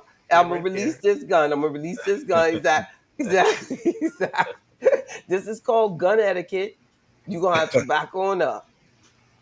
I ain't trying to wake nobody up. And the neighbors, neighbors, that would be something. But we have no idea, like you said. So the person does it. It's like, oh my goodness. It sounds nothing like that in the range. Exactly. No. But this one, I have to find them. So this lady sells me these bullets, and she says, these are the ones to use in the house. They will totally destroy the person. I said, oh, okay. Yeah, let me get those. I was like, oh my God. Like she was like, they will, like, I don't know what they'll do, but they'll do something terrible to the person. Really? She said, this is the ones you want to have by your bedside. I said, Lord, this lady ain't playing. She said, let me get you some. These are the ones you want. It was like she had used it or so. She did. I said, girl, what they do? Are those the ones that go inside and move around? Is that what you're talking about? The way she made it seem like that thing be like, you ain't gonna never come in here no more. Oh my goodness. Dr. Jones, you crazy. She made it sound like a sexy must-have. Yes, yeah, like it was like, especially the way she said, keep by the bed. These are the ones you keep by the bed at night. Exactly, Weeda. Exactly. So what you got? You have a Taurus? No, I got a Ruger. A Ruger? Okay. Exactly. I don't know what's wrong. I don't know Taurus Ruger. I wanted the name what Smith and Wesson or what is it? Something. Yeah, but it had none. So I did that. And I got my ex a gun at the same time. He took that with him. I should have said when he divorced. And you leave that gun, I got you. He got a 9mm. Yeah, it was a 9mm. I think his was a, I don't know. What is that the brand 9mm? Ammo. Oh, is it a brand or is that just the name? No, 9mm. that's just the size. So I don't Yeah, know the what size brand of it was. I don't know what brand it your was. bullet. Yeah, that's the ammo. Yeah. Look, we weren't really mad at each other because if you break up and ain't nobody worried about where nobody's gun is and nothing, it's just like, where is this cool? There's certain people you can't be like making sure they have a gun or not. Like, you know what I'm saying? Like, no, it was not like that. We were like besties. We did a high five to each other when we broke up. All right, now you be good. I know. Thanks. Wasn't it kind of like that though? Like, it's just like, hey, I don't know. Like his best friend called me the other day. He said, man, he was saying that y'all had like a really, really smooth divorce. Like, tell me, how you do it, how you did. I said, nah, totally different woman you got, man. Totally different woman. I said, ours was smooth because of me. Yours ain't gonna be smooth. Yours ain't gonna be smooth. I suggest you just get your money straight. Don't even think about the divorce at this point. Just get your money straight. Lord. Isn't that funny? People think depends on the lawyer. It don't have nothing to do with the lawyer. It has to do with the people involved, buddy. Mm-hmm. But needless to say, y'all get married and stay married. Stay married. Marriage is nothing to play with, huh? It may be cheaper to keep it. Yes, but if you do, make sure you marry somebody that they can break up well. Like literally, you need to think about the worst case scenario because some people are married because they're afraid to break up with the person. Mm-hmm. Everybody can't go through a breakup. It's true. They can make up to break. No, and you don't want to do that. That's even worse. That's the worst. You don't know what they've been doing. Don't break up. People break up and get back together, not in today's society, right, Dr. Jones? That's just too much. Well, Coach Johnson said it's cheaper to keep her. And I was just thinking about that song, that the lyrics of that song. When you get through staring that judge in the face, you're gonna want to curse the whole human race. That's why it's cheaper to keep her. You gotta tell me that again. See, that's a man thing, but just catch me up. Now tell me about the face again. Okay. It's a song, and I got from Coach Johnson. He said it's cheaper to keep her. So one of the lyrics in that song is, when you get through looking that judge in the face, you're gonna want to curse the whole human race. Oh Lord! So y'all think y'all gonna have to go to court? See, that's what I'm saying. You gotta I know, but it's hard to know though. It's hard to know if somebody's gonna, you know what I mean, be hard to break up with. That's hard to know. By Johnny Teller, it's cheaper to keep her. But what did this one white guy I was listening to, and he said that basically going through a divorce now is the man becomes an indentured servant.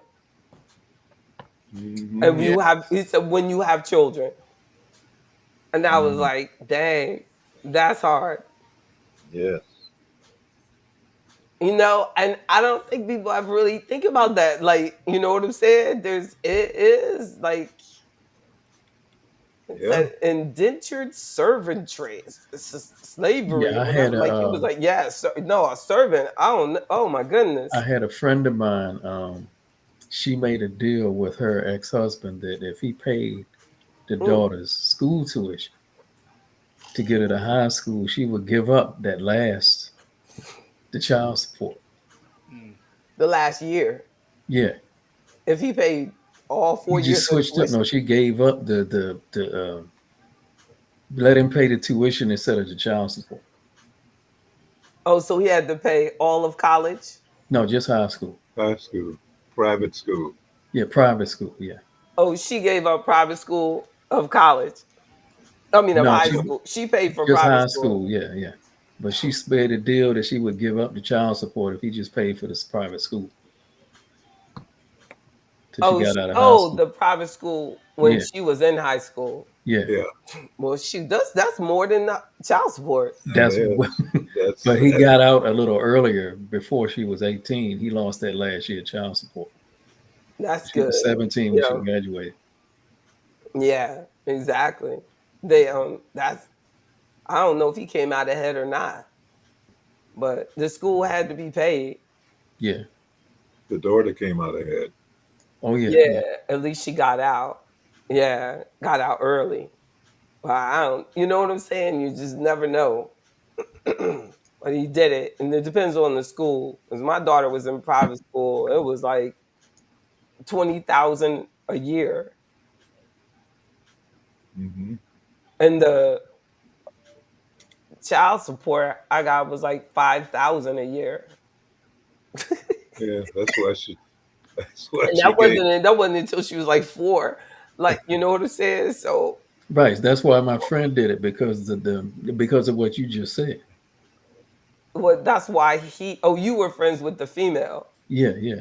Oh, and she said you could just pay this. No, Yeah. but the guy ain't crazy. He's not gonna pay more in private tuition than It had to work though, because he agreed to it. Because I guess he got out of that last year. Well, he probably knew I would only have to do it for 3 years. Yeah. And then the school probably had financing, and he probably financed it. Because a lot of those schools have financing. And I'm just like, that is crazy. You're going to find it because you can't finance no child support. So he might still be paying that school for that tuition. But he hated the idea of child support so much. Like, you know what I'm saying? That he just fell for it. But if you'd been my client, I'd be like, boy, you are crazy. No, you are not going to do that. I put the song in the chat. It's cheaper to keep. Right? It's cheaper to keep her. And you really took it. But you know the story. I told y'all, and y'all remember, right? The story about Johnny Taylor. What? What was it? There is a whole documentary on him and his estate. I should have used that one when we talked about it Friday. And then he had that song, "Who's Messing Around," right? Who's making love to your old lady? So when he died, his kids with his wife didn't want his outside children to get anything. So the outside children sued the estate, his wife and the children, and they said, no, this is also some of ours, because he recognized all his children. So then the judge said, well, everybody do a DNA test. Everybody do a DNA test. So the outside child, yes. Another outside child, yes. Another outside child, yes. They went to his children. No. Oh no. There was no DNA connection with those 2 kids in his house to him. Who's making love to your Oh, old lady? old lady, why you out making love? You were literally he was literally making love. Wow. So Lord. There's quite a few artists who made a song and then actually lived that shit. Oh, that's sad. Yeah, Kanye West. Oh, that Gold Digger. Bobby Womack. Boom. Which one was Bobby Womack's? If you think you're making love, wait until tonight. If you You think so you're lonely now. Lonely now, yeah. You think you lonely now? Wait until tonight. But look, I like the other one though. He said, "If you think you're making love, wait until tonight." You gotta do song. The lyrics wrong, but I had a good No, intention. but you gotta sing that though. You got to sing that. If you think you're making love, That's not the song. that is so funny. Lord, I'm gonna do a remake and I'm gonna play it for y'all Friday. That was funny. Oh man, but he was the one that Sam Cooke's wife, right? Yeah.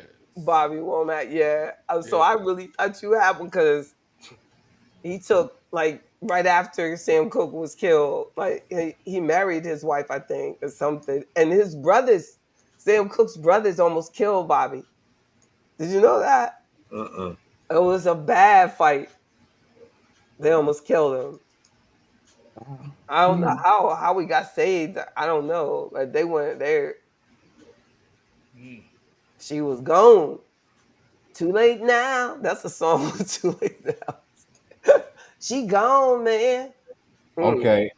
In the semifinals of the men's 200, Noah Lyles took second, so he automatically qualifies. No, he automatically qualifies. That's the yeah. yeah. for the semi. Okay. Yeah, for the 200. Yeah, for the 200. Wow. He's already. Y'all like the 200, don't y'all? I love it all, JB. But what's your favorite one on that? 100 or 200? Now 100, because that's the fastest shit I've ever seen in my life. They be moving. Yeah. They be moving. You like that, but you know the 200 is smooth though. You know how you take that curve? Yeah. That's pretty run. That's a pretty run. But yeah, that 100 just goes so fast too. The one that I watched so far that I like is the 1500, because after that they just collapse. Yeah. You were just a smooth operator. So nobody else watching no 1500 but you. That is way too many. That's way too many laps.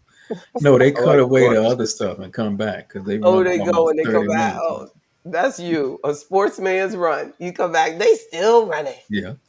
They I like to still watch running. Sydney McLaughlin because she seems to do it without effort. And she's a hurdler, isn't she? Yeah, she's the hurdler. Beautiful. Yeah, she's beautiful. She's so smooth when she's running. That girl, Gabby Thomas. Very smooth. Lord, she's got the 200. Grace. I mean, she's so lean, the wind was pulling her skin. Did you see that? No. I mean, you see the picture. I just sent it to you. I mean, her skin was like it just was like just smearing her. The wind was just swishing her skin, separating from her muscle. That girl, like Lord, huh? The one who won the 100 when they came out and they was from their flags. When she came, before she got to the blocks, I just saw like the glory on her. I said, "This girl gonna win." Oh, from San Lucia. Oh yes. When I saw her. Oh, Alfred. Yeah, Alfred. Yes, Alfred. When she was introduced her flag, I said, "Yo, I think she gonna win." She just looked like she was gonna win. Powerful, didn't she? I mean, she just had a glow on her, like whoa. They asked her. I saw her interview, and they asked her, "Do you know about anything that happened where they wouldn't let those other girls into the gate? Like, do you know if that was true?" And she said, "I didn't talk to anybody. I just came up there to run. I wasn't talking. I didn't." So I was just like, I don't know what you're talking about. Today, actually, I'm getting ready for my 200 tomorrow. I was like, good for her. Good for her. She got silver to Gabby Thomas. She was right behind Gabby. That's not easy to switch from that 100 to the 200 like that. Like, that's why Gabby said, I'm just going to focus on this 200. But check this out. When she won the 100, she ran a 10:71. That was the record set by Sha'Carri last year. Yeah, but I don't think she got her record yet. I think she was a second off. What do you think? Yeah, she was a second off. But yeah, I saw it was 10:72, but then they corrected it later. Oh, Lord. But because I was like, you know how we all trying to protect Sha'Carri. We ain't touching that. Because I was happy she got the silver, but I was disappointed that she never got better than a 1080 something. True. I was very disappointed in that. True. Making too many commercials. And yeah, she was. Isn't that sad? Don't you? She lost focus. You know that's what they're saying. Yeah. Well, no, you know, JB, what people, I was looking at the fact that it had rained before they ran. And It had really rained, so maybe I don't know if that affected her, even though the track dried up, but it had rained. look, it didn't affect St. Lucia's. She's like, No. Miss Alfred's like, I'm going. But She was, she's young enough; she can come back in oh LA in yeah, 2028. You know. yeah. But when like, yeah, that's the only thing. I'm so glad that Noah got that 100 because they have such big personalities. You know what I'm Yeah, saying? Such right. big personalities that it's hard for them. It doesn't. I don't think it matters to them as much as it matters to us. And I'm glad. I hope it doesn't. You know, but because at least it wasn't the U.S. Now Sha'Carri would be in trouble if it was somebody from the U.S. that she lost to. This young lady is not as much a threat to her, you know what I'm saying? Because she has such a personality here, then Nike's still gonna, you know what I'm saying? Go with it. Like she don't have any threat to that. The other thing I was watching the other day, the young guy that pole vaulted and came back and broke his own The record. world record, He yeah. broke his own record. Oh, I didn't He see was that. just jumping against himself at the end. Oh, that's so He nice. got But to 20 feet 6 inches. he started jumping, pole vaulting when he was like 3 years old, Yeah. running around in his living room trying to pole vault. Oh, that's so good. Is he Yeah. black? No, he's No, white. he's white. I haven't seen it. Have you ever seen a black person pole vaulting lately? No, You I know, haven't. I think there's a girl. I think there's a girl, right? A black female. Yeah. No, it was long jump. I think she was long jump. But there might be a pole vault too. But I think I was thinking about that long jumper. I see you, Lekay. Yes, indeed. I didn't know but there was fruit. Floating in the tub. Oh, making wine. Yeah. You want some of that Johnson formula. That's what she want. Yeah, Mr. Johnson, you know he get them pedicures and stuff. So it's going to be clean. It's going to be clean. He going to get you that wine. You going to have all your wine you want. Yeah, you know it's going to be expensive, though, because he is not a bargain person. He's going to charge y'all big time. I don't know what he's going to call it. But just don't think about his toes in it. This is going to be for real. Y'all be good. I mean, I don't know. I got to think of a nice name for your wine. I don't know.